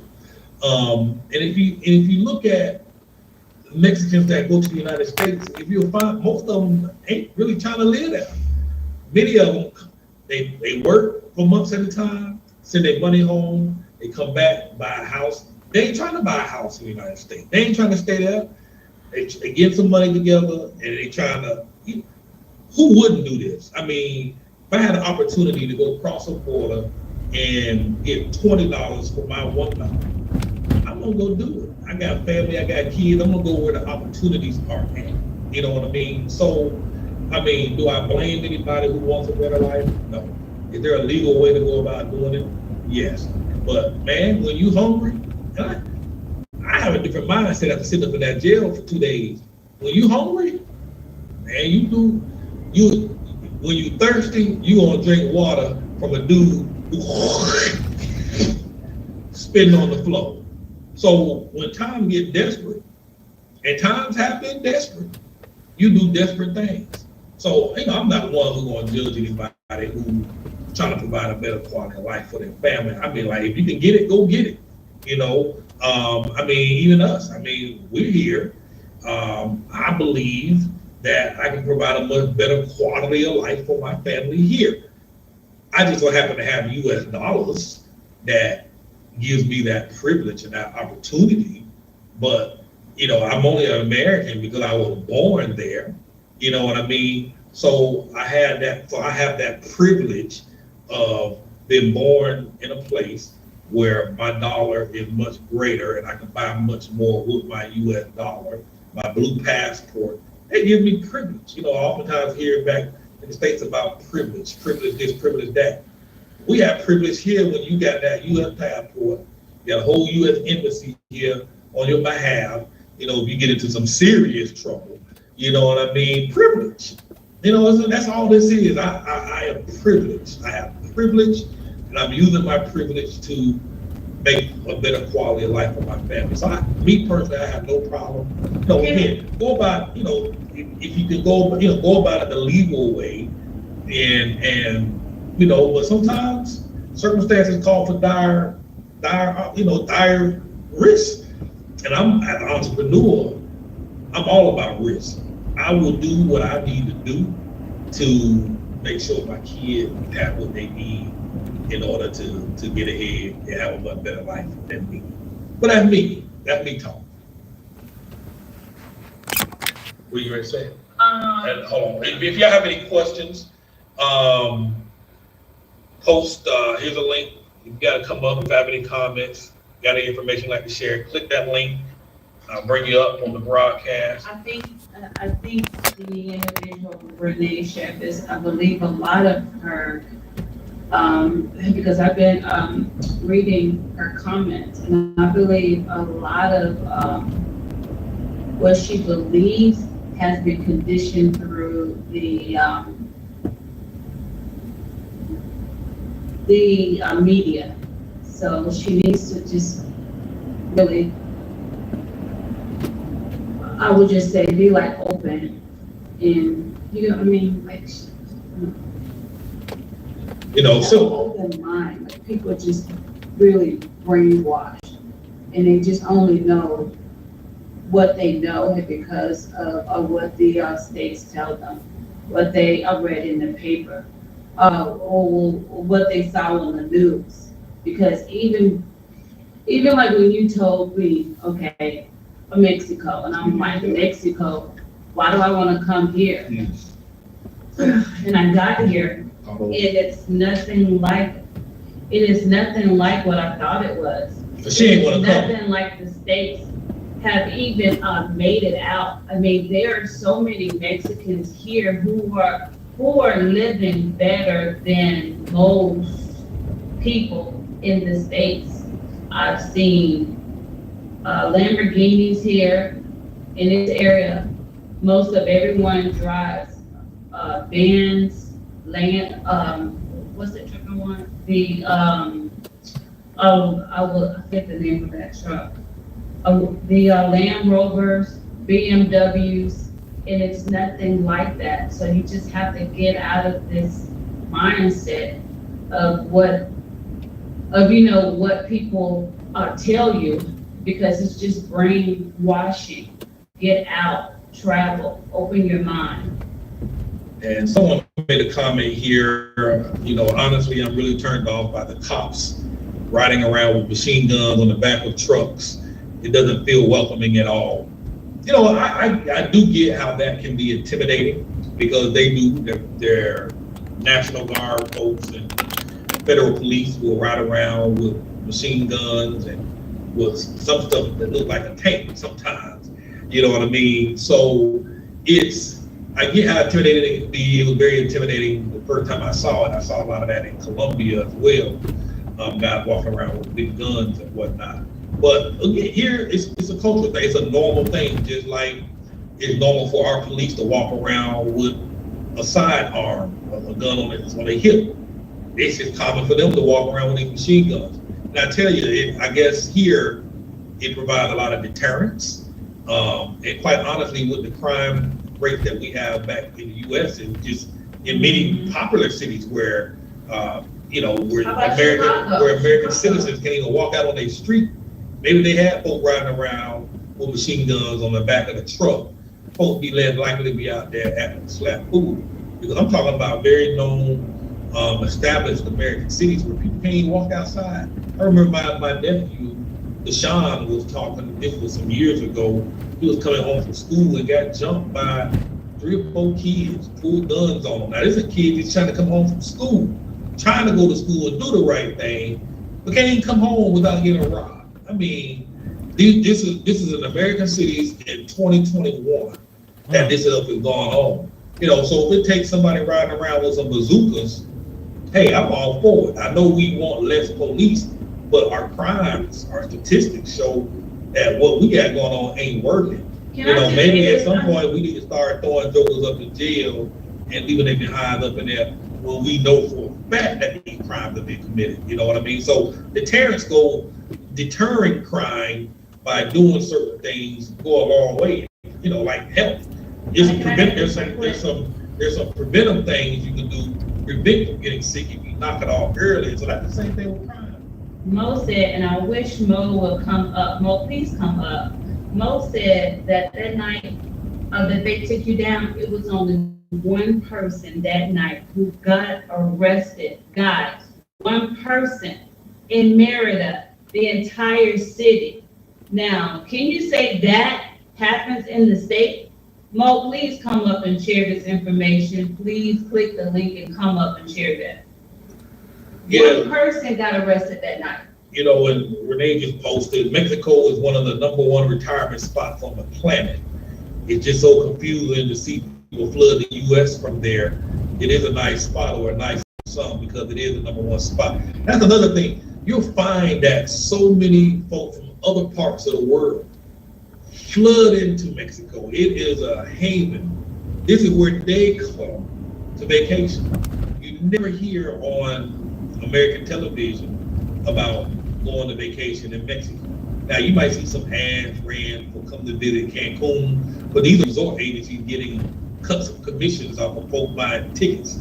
But all these other countries, the wealthy and not the wealthy, just the hard-working class folk, they save their money up all year, and Mexico is the top destination that people from all over the world come. Now, are there bad spots here in Mexico?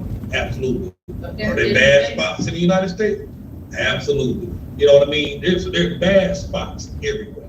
You're not gonna be safe 100%, anywhere. And I'm gonna tell you, I have no problem. I love, a lot of folks come here because they. Speaking of bad spots, this happens to be the most dangerous place in Yonkers. we are driving through right now. So, you know, there's bad spots everywhere. And as you can see, we're fine. Hate the United States. And I don't fall in that category. I don't hate the United States. I served 4 years in the Air Force. You know, man, my dad served 20 years. My Uncle Willie served 20 years. My Uncle Milton served time in the military. You know, my Uncle Joe, National Guard, my cousin Faye, military. You know, we you know, we grew up in a family where, you know, again, our history ain't perfect. It ain't not necessarily the best, but we're making progress. We're moving forward. We're getting better. We're trying. And believe it or not, we're still a young country. We're only 200 years old, whereas many of these other countries have been in existence for over 200 years old. A lot of these other countries have been in existence for a long time. So we're still very much a fairly young country, still finding our way. You know, but I am here because of a blue passport and citizenship from the United States. That's what allows me here. I oftentimes hear people say, you know, how you doing? Ain't ever going back, and I get why you may not want to go back. Completely don't bash that. Just passing through. You know, but have a good one. If we be didn't safe. have that U.S. Happy holidays. This would not be possible. It wouldn't, because it just wouldn't. So our privilege comes from that blue passport, being an American citizen, and you know, it's we, as the parents of our children, or if you're going to have children in the future, we have to prepare the path for our kids. And I'm trying to get mine. I'm trying to get my adult children, Cartez, Caleb, Sky, my two youngest ones, Haley, Charlie. I'm trying to get the three older ones to come down for an extended visit. If I cross up out of this world, my goal is to have a home here in Mexico and maybe in 2 or 3 other countries. Maybe somewhere in Europe, I don't know, Iceland, I don't know. I'm gonna go investigate these places. I want my children to explore and see what's out there, see what the opportunities are. That's what I'm trying to do for my country. You know what I mean? I really want them to see the bigger picture. We can't stay in this cold bubble. It's our job as parents to open up the minds of our children. It's not the government's responsibility to do that. You know, we have to take control of that. And you know, schools ain't designed the way, you know, schools, they had their own agenda when they were designed. Schools, it's not for broadening your child's mind. You know, so we got to do that. And so I won't know how this will play out long run. I hope I'm alive 30 years from now to see what these children of mine become. You know, but I'm making gambles, taking risks, trying different turns and ventures in hope that it gets them off to a good start. You see what I'm saying? So I know I be rambling my mouth. You know what I mean? I want you to read those comments. I'm trying to get back. Navy vet, thank you for your service, sir. Michael Ruth.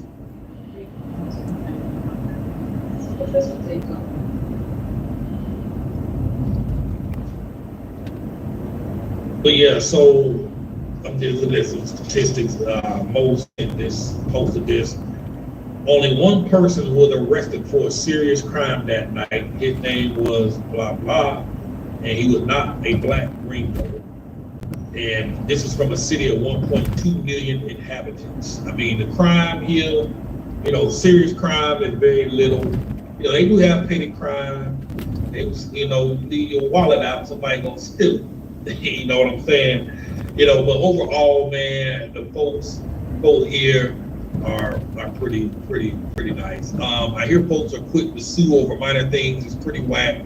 I'm just glad the police were reasonable or using force. Yeah, I mean, again, they really tried to talk this lady down. She just wasn't having it. And, you know, I believe in karma. I believe what goes around comes around. You know, and again, most folks agree that this was just a rotten apple. That most folks, this wouldn't even have been an issue. The police would have never been called. So now I'm looking at it. I just knocked on the wrong door that day. You know what I mean? And I dealt with that nonsense for a couple of days. You know, but hey, what came out of it? This video, some good content, some tips on what not to do, so that you are in the know, and make sure you carry your passport on you, along with your little FMM card. So I have a Ziploc bag. I put this up into my kids' stuff. I got my passport, and I got my little FMM. That what it's called. I got my little. This is a little paperwork they give you when you leave the immigration place.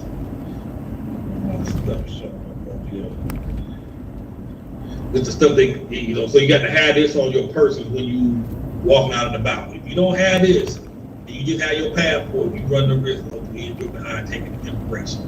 You go on that. So you got to carry both documents on you at all times. You can't have one without the other. A friend of mine got picked up and was put up in detention because she didn't have that green piece of paper. You know what I mean? So make sure you have that. Immigration is cracking down. If y'all have any questions, click on this link that's in the comment box. I'm about to post. I'll bring you up. You can ask your questions. We can talk. If you have anything to share, anything from your experience, please click on that link and I'll bring you up. A young lady sent out a message to me today. She just flew in, I think a week or so, 2 weeks ago, and she just so happened to look at her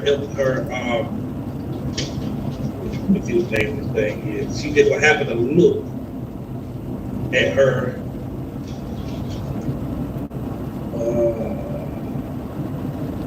she just happened to look at her FMM form, and she noticed that it expired in 14 days. She thought she had 6 months, so she assumed she had 6 months. So now she got to figure out how to go get it extended and buy more time, because her return tickets for February. She, you know, so they cracking down. Make sure you look and know what you got. And if they didn't give you enough days, ask them to give you some more days before you walk away from that counter. You know, because she was shocked to see that she only had 2 weeks on her stay. So make sure you carry your passports around, along with the FMM card that you get from the airport, because they are taking folks down to that detention center, and I hear that, please, which is as bad as the jail, if not worse. Because you got hundreds of folks all compiled in one spot. You know what I mean? So that's what's up. There are problems with the police request. Policia Turista, they have English speaking agents. Thank you, ma'am. Appreciate ya. So if y'all have any questions, we're about to tune out for a moment, tune out for the night. So if you ask for questions, this is your last chance to get your questions answered. And if you're finding any value from this content, feel free to cash out a donation to the cash app address I got, $ Cortez Ross. And you know, so will you drop in food for your friends? Well, they should be gone by tomorrow, I'm thinking. I won't know the other folks that's up in there.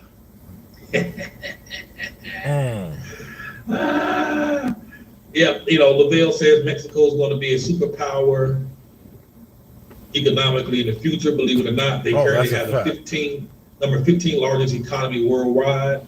Not too shabby, if you ask me. I agree. A lot of folks are scrambling to try to learn Spanish. A lot of different countries are trying to get their people to learn Spanish, because these Latin American countries are about to, well, they gonna be the base. I was just reading the other day how Colombia have finally, thanks in part due to the pandemic, their e-commerce boom has finally just exploded. It took that pandemic to set that in motion, but now that train got running, it shows no sign of slowing up. You know what I mean? So right. Economically, down here, Central and South America, and places like Mexico, man, there's an opportunity to get down here and learn this language.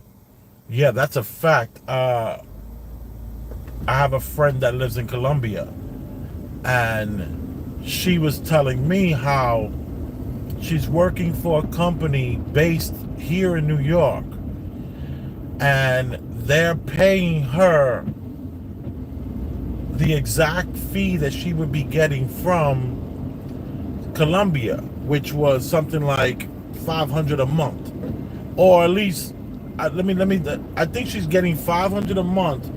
But wait a minute, there's a store that's open over here. She's getting $500 a month, but normally she would only be getting $300 a month. And she's college educated, speaks 3 languages, and they were working her to the bone.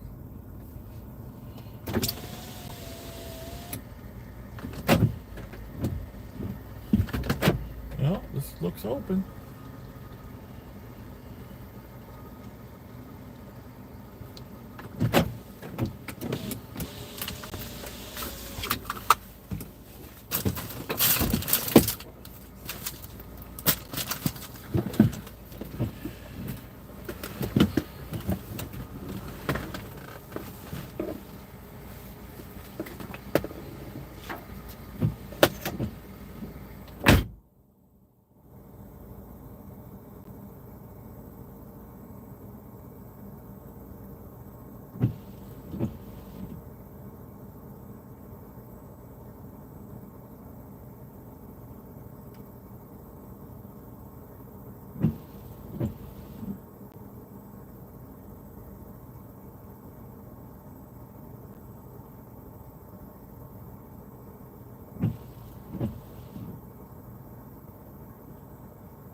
Yeah, he said they were 24 hours. So that's pretty cool.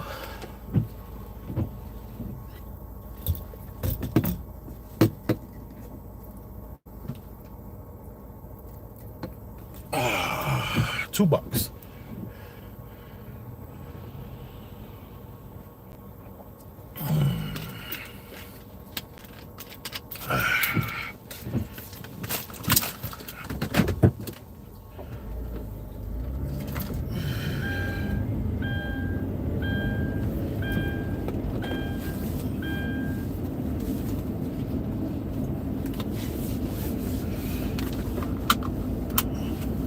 Yeah, Colombia is popping right now. For anyone that's working remotely, you can find somebody that speaks English, educated, dedicated, and for $300 to $500 US a month, you can really take your business or your company to the next level.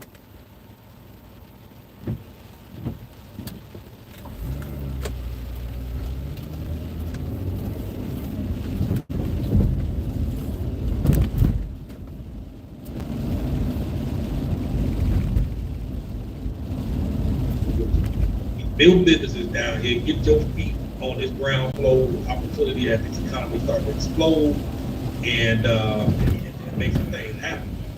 You know what I'm saying? So it's crazy. It's crazy.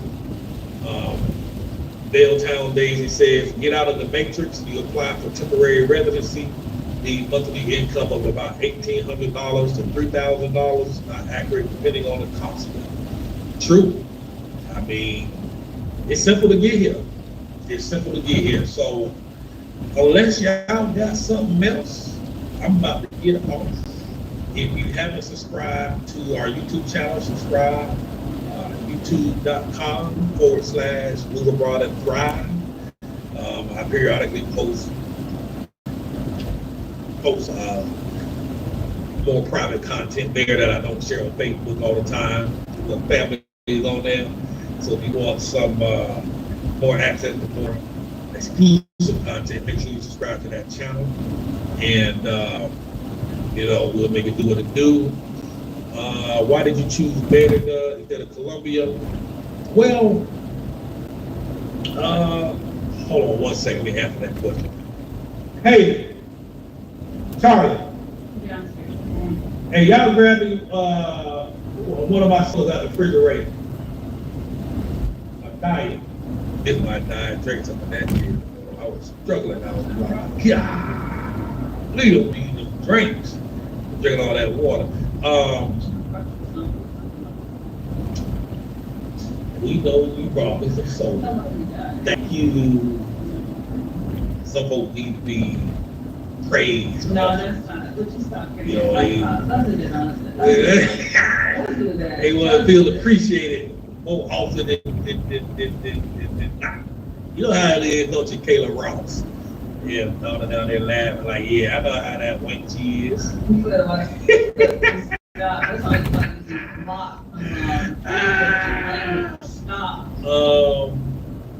I ride the Merida on a one-way ticket. Immigration didn't bother me about it at the time. I was hoping they didn't, and they didn't. I don't know how they are now, but if it's an issue, we generally buy. Thank you, darling. Years left. Baby, I hate that. Charlie? Huh? Yeah, there's a big black Pepsi bottle, black. Huh? Now that thing ain't gone. Hey. Yeah, I know that name drink all my soda like quick. Excuse me, y'all. My soda was a little old. But anyhow. I had a one-way ticket when we got here, and they didn't bother me about it. They didn't even ask. Things might be a little tighter now. That light looks like a real setup light. You saw how quickly that turned red? What's really going on this block?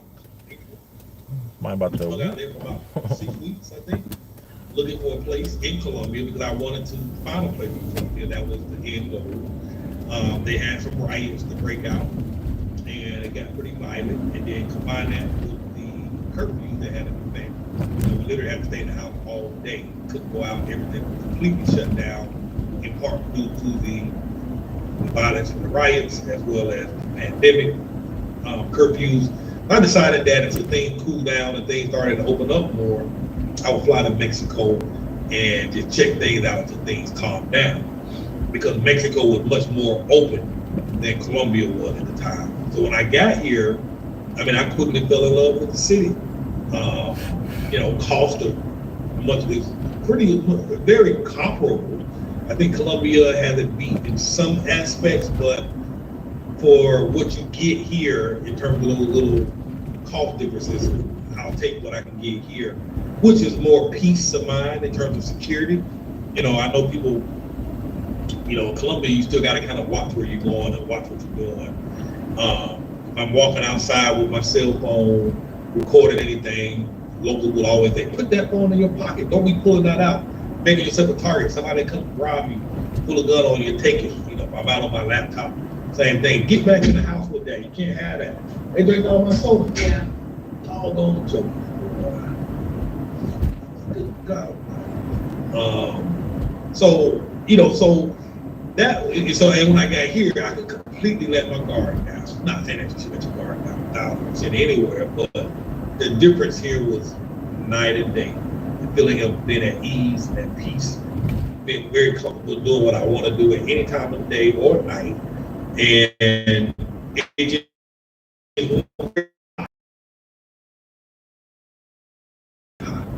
and so, so I like it a lot better, particularly where we're at. We have options. The beach 30 minutes up the street. Cancun is down the road. Popular resort, beach town, Mayan ruins. It's right now, a few hours down the street. If I need to get on a plane, another thing about being in Mexico is so huge here in California, in the U.S., at an affordable price. Go to New York, they're gonna break your bank account. So that's why I'm here over Colombia. I just felt it had better opportunities as I continue to explore. And again, it was close to the U.S., a lot of similarities to the U.S. And so, and the Spanish speaking, in Colombia, you had to know some Spanish. I mean, very few people spoke Spanish once you got outside of Medellin. Here, very few people spoke English once you got outside of Medellin. However, here, a lot more English speakers here from the locals. The locals, they teach English in school. So if you're trying to learn Spanish and you find yourself in a bind, you're generally somebody who's around who can help you out, get by. So it's a great place to learn Spanish and become fluent versus some of the other places. So this is why I chose this place here. And if you have any other questions, you'd like to come up, put the link down one more time, click on the link, and yeah, Shola, how you doing, young lady? I was supposed to send you a message the other day, then I ended up in jail. So I'll follow up tonight or in the morning. Shola says, I recommend having the WhatsApp info of a lawyer in your WhatsApp, and go to that side. And I agree. Also try to have a friend who speaks Spanish, and in this case, that was David. Can you copy the link again for Mother? Because she said she don't see the link, so can you paste it one more time? All right, I just posted this link. So yeah, it's an amazing place. I think Ms. Mo will jump on here and share some wisdom. This is a great lady to listen to. She got a lot to share. Hopefully she can see this link. I just posted it on. But yeah, have a friend handy who speaks Spanish. And that came in handy, David, when he got there, he tried to talk the lady down, but she wasn't hearing it. You know what I'm saying?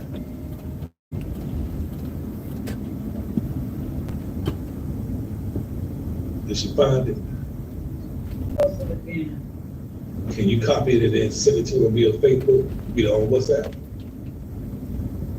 Or even copy the link yourself and send it to her on WhatsApp so she can click it. I was just read this comment when You grabbing that link for her? yeah, I'm looking for it now. I did post it again. Let me see. 1 second, Mo she's trying to get on. Let y'all hear from this young lady.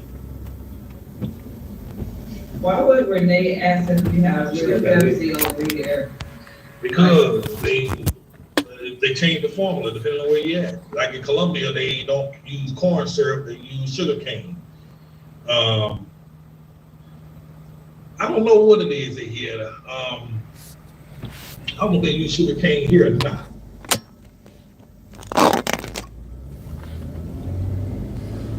Send the link. I'm looking for it now. You can't find it either. Huh. Maybe they don't show it on the. Hold on, y'all. Bear with me. I'm trying to send a link out. I email it to you.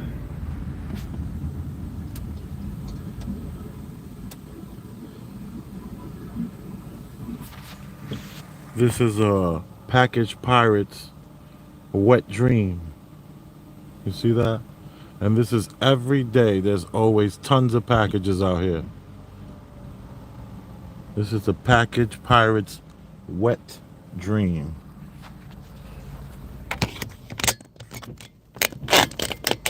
Thought I'd share that with you. I want you to check this block out.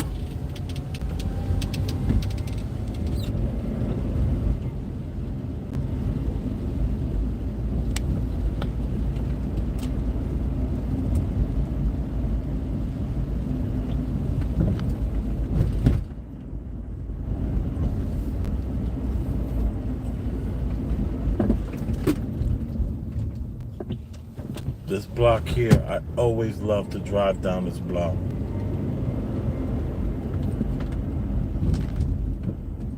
In the daytime, it looks absolutely amazing. There's underneath our feet, underneath us, there's this river that flows. Pretty amazing. And then what I also like about is this block here, you have to wait here to make sure there's no one coming because it's a two-way, but there's only room for one car.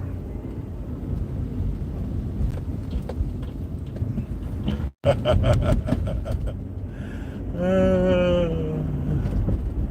thought I would share that.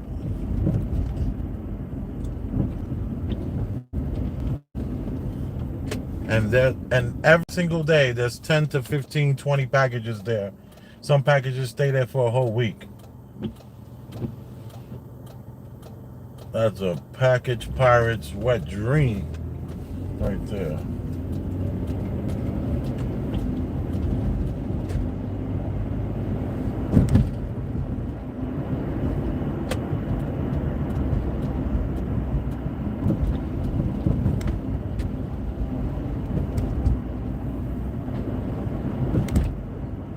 And the only reason why I know this is because that building that I showed, where I zoomed in, is a building that I've been studying and doing research on. It's a very interesting building. It fits in the category of architecture, what's the word they use? When architecture doesn't really, I don't even want to. It's basically you have these buildings all over the United States of America, and all these buildings have these dates on it where they were, with the time they were built and all this kind of stuff. And that building there doesn't match up. One day I'll come by in the daytime and I'll do a real actual presentation where I can be more concise and to the point. But that building there, I think it says it's been there for 100 years.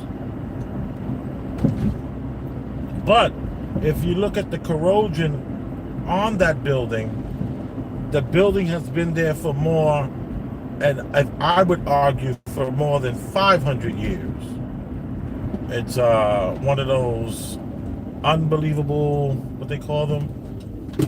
Unbelievable architecture or something to that effect. So now we're in Terrytown. And I am almost home. I took the local route. Am I going up this way? No, I'm not going this way. I'm going to stay down here and go this way. Because there's a lot of road closures at this time. A lot of these blocks, when you go down these blocks, they're closed after a certain time. So, and then you would have to get out your car, move the blockade, and then drive around. So I'm not going through all that. You are appreciated. If you've gotten any value out of this program, don't forget the Cash App. That's $ Elvis Rosenberg, one word. And it's spelled capital ELVIS, capital ROSENBERG. That's BERG, not BURG. BERG. Elvis Rosenberg, one word. Capital E, capital R, and that's BERG.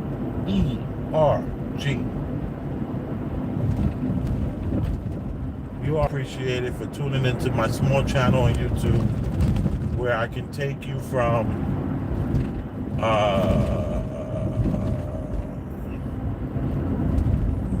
Midtown Manhattan on the east side. And we can go from Midtown Manhattan on the east side all the way up to Terrytown.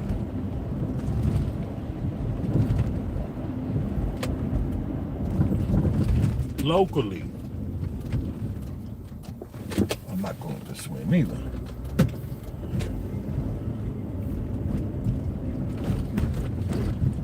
Going this way.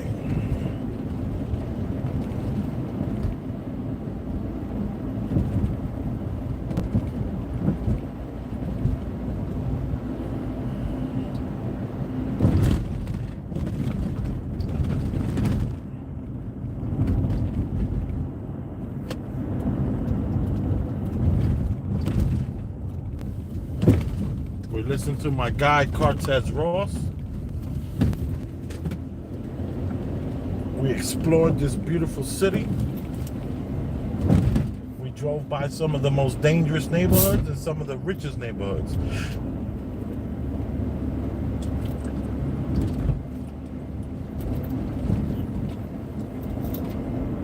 And you are appreciated. And as you can see, New York is not policing, no cops.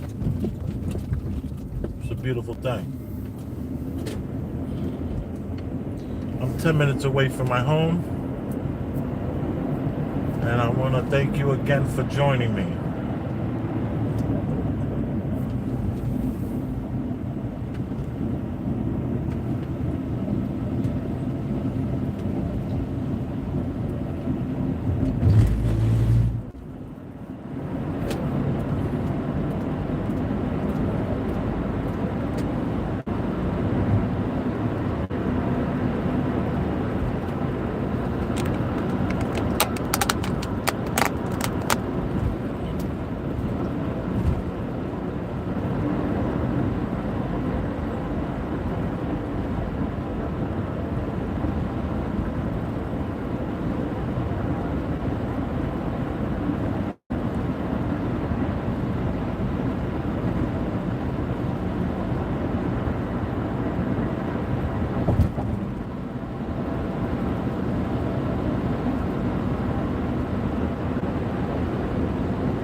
Yeah, I believe it's called impossible architecture, what I was talking about when it came to that building. And I would like to take into account where the building sits and how the winds affect the side of the building, and throughout the last 100 years has corroded some of the building in a certain interesting way. And I would argue that the corrosion of this particular building, the one that I zoomed into right before I showed you the Road Pirates Wet Dream, and that's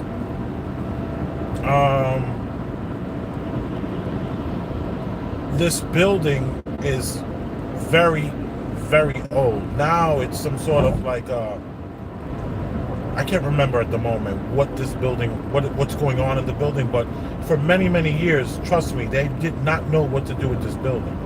They had no idea what to do with this building, but it's there. And it taps into that idea that it taps into it will ask the question whether or not we're living in this idea of possibly a simulation, right? And if we're living in this simulation, what are we? Are we like flesh and blood? Are we breathing? Is this air that I'm breathing? What is it that shows us these like certain signs? And then you come across these architectures that are not even realistic or possible for the time and the era that they say that they were built. So you start to ask yourself, so we have a building that's potentially been here for hundreds of years. You know, like we have our modern day ideas of, we have these ideas in our mind, like the pyramids being so old and so, you know, like just, in other words, there's more to what's going on than just the pyramids. Some of these buildings, some of your courthouses, your state buildings, some of these buildings, these landmarks they were here, in other words. It's like they were here when we showed up. You know, and the whole concept of like Adam and Eve living in a garden and then slowly branching out, creating these huge cities and worlds, and then you have Noah and the ark and the flooding, and then the new creation of these worlds. Well, let me tell you this. However the reset happens, these certain buildings don't leave. So if there is a reset, it leaves behind remnants. Like if you were to look into the House of Versailles. The House of Versailles had 500 rooms and only one bathroom. And people were urinating all through the streets or all through the river and getting sick from washing their clothes, urinating, and cooking with the same water. There's all these things. So you ask yourself, the House of Versailles has these pumps, and these pumps are pushing water for I don't know how many miles, but the huge distance. These water pumps are pushing these waters to create all these fountains at a time when there wasn't even a diesel engine. These pumps were created by and keeping certain things. It's like where your toilet, you know how your toilet goes up? That little ball goes all the way up and it controls how much water flows into that area. So it's like the same kind of principles that they were using. And it's kind of hard to imagine that these technologies continue to disappear through history. So there's a building here next to Terrytown. It's called Rivington, and that building where the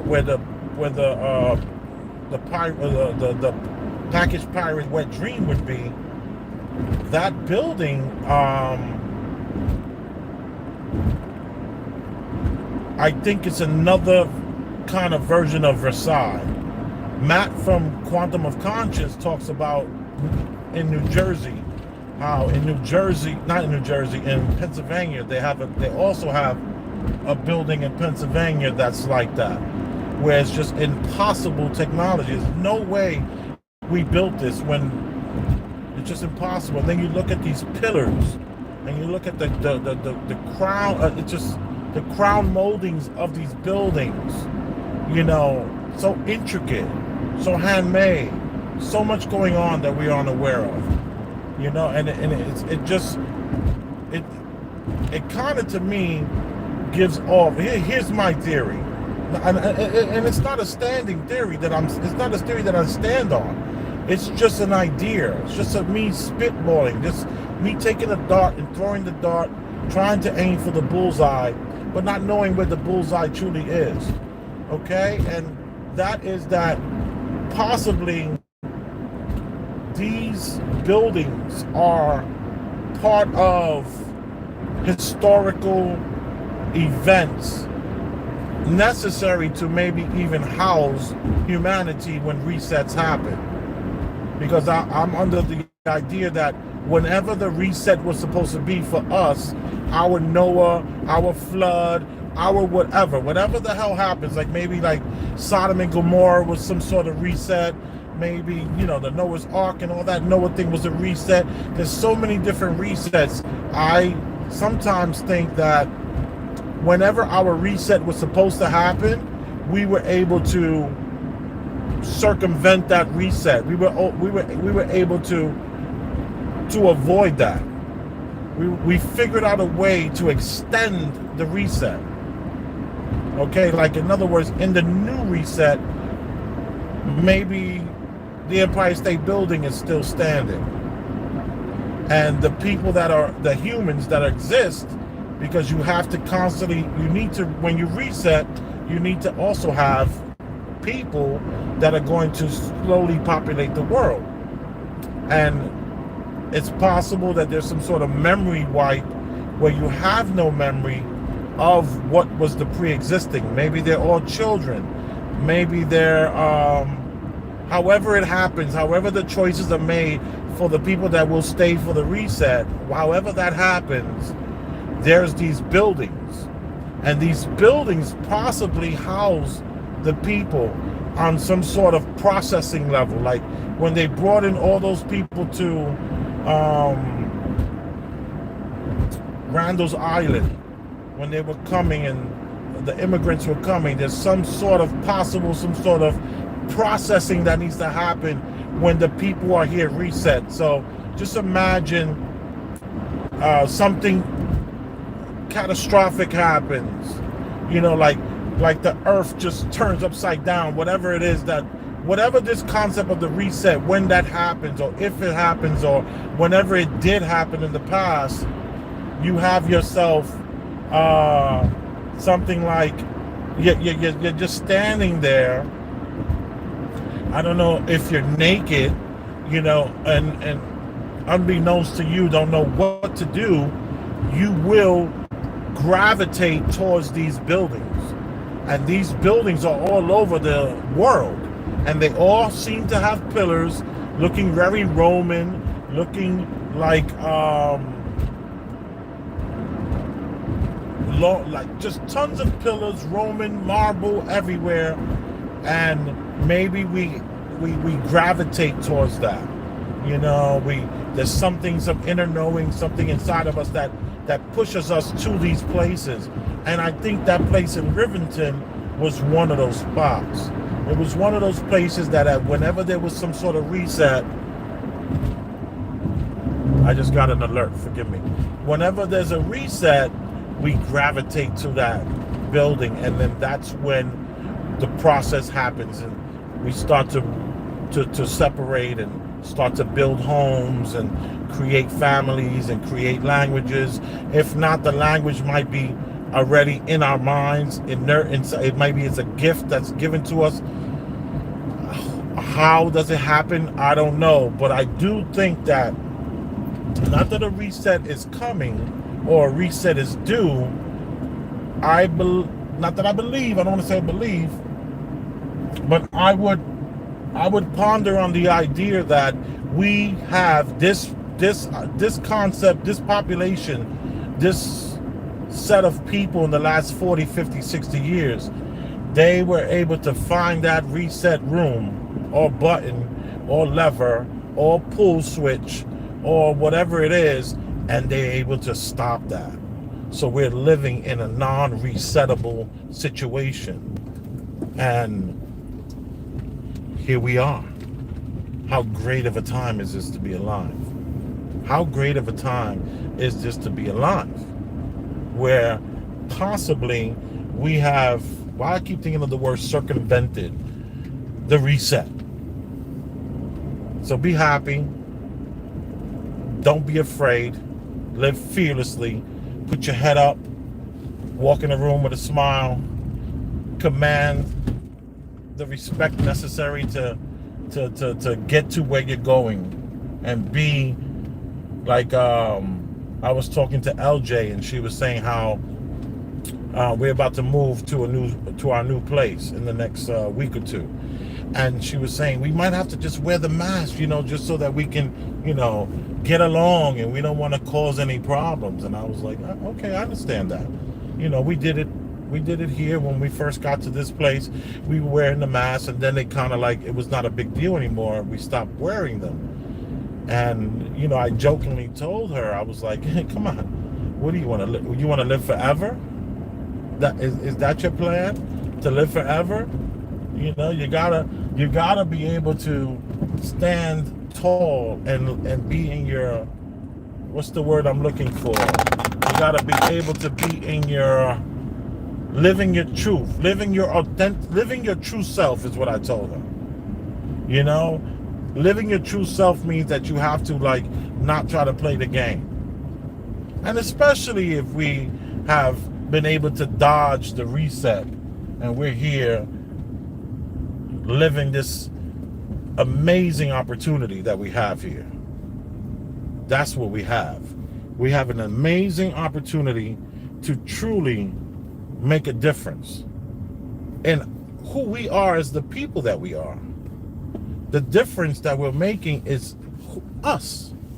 It's not the difference we're gonna make. We're gonna make a beautiful home, and we're gonna travel the world, and we're gonna go see these waterfalls in Africa that are unlike anything else we've ever seen. All these different things are great and they're cool, but are they allowing you to live your true self?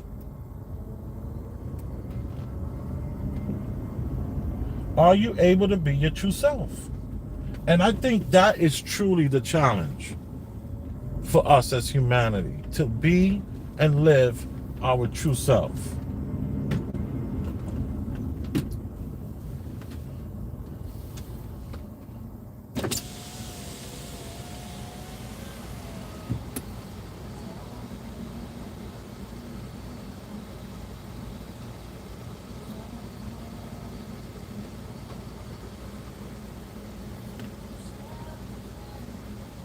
Please tell me you have something to... Please tell me you have I'm sure this is tea.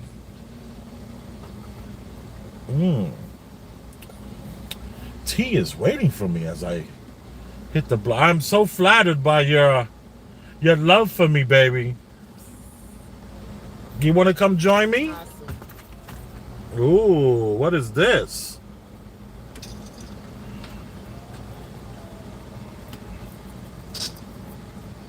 What could this be, thou? What is this?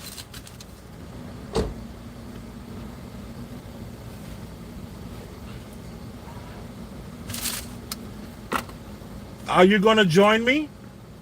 Okay, you gonna park? Okay. So, what an amazing woman I have. She sees my live, stalks me in a loving, caring, understanding way, of course. And then she knows that I went the whole entire day without anything to take away that short-term memory of mine. Purposefully. And she hits me with a tea with no caffeine, I'm sure. I don't need any caffeine. But we're living in a time where we have to be true to oneself, to ourselves. And we have to be willing to take the risk. Like this guy, Cortez Ross. He took the risk and he went to Mexico, and he's trying to, have a true life for him and not think that he has to be here in the States. You have to take calculated risk, of course.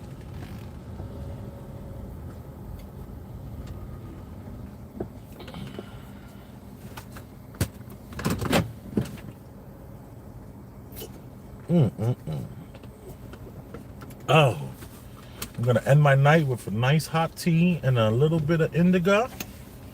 And I am feeling good.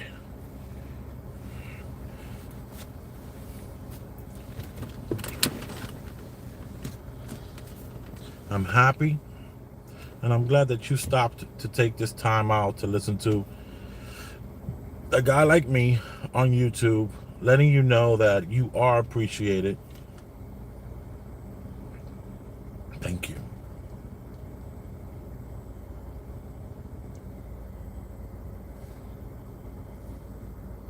I love you.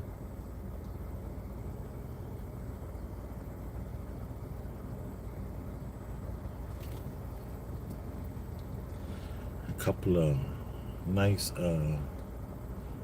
activity going on here.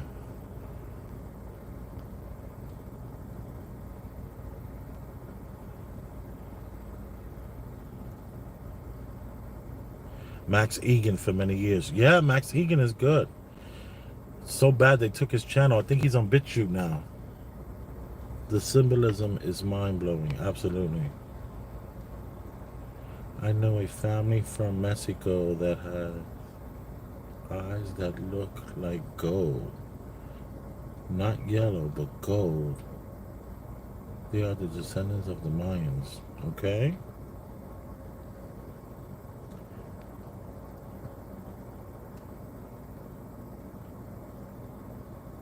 You're 100% correct about the Blue Line Gang. We never sleep. Boom, boom, boom, boom. Don't forget the Cash App. Don't forget the value for value. Don't forget that if you type up $ Elvis Rosenberg, one word, E and R capitalized, and then it's B-E-R-G, not B-U-R-G, you will have an opportunity to express yourself through this wonderful system we call the value for value system.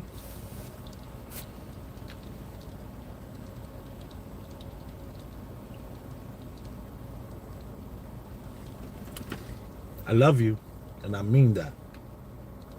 Seriously.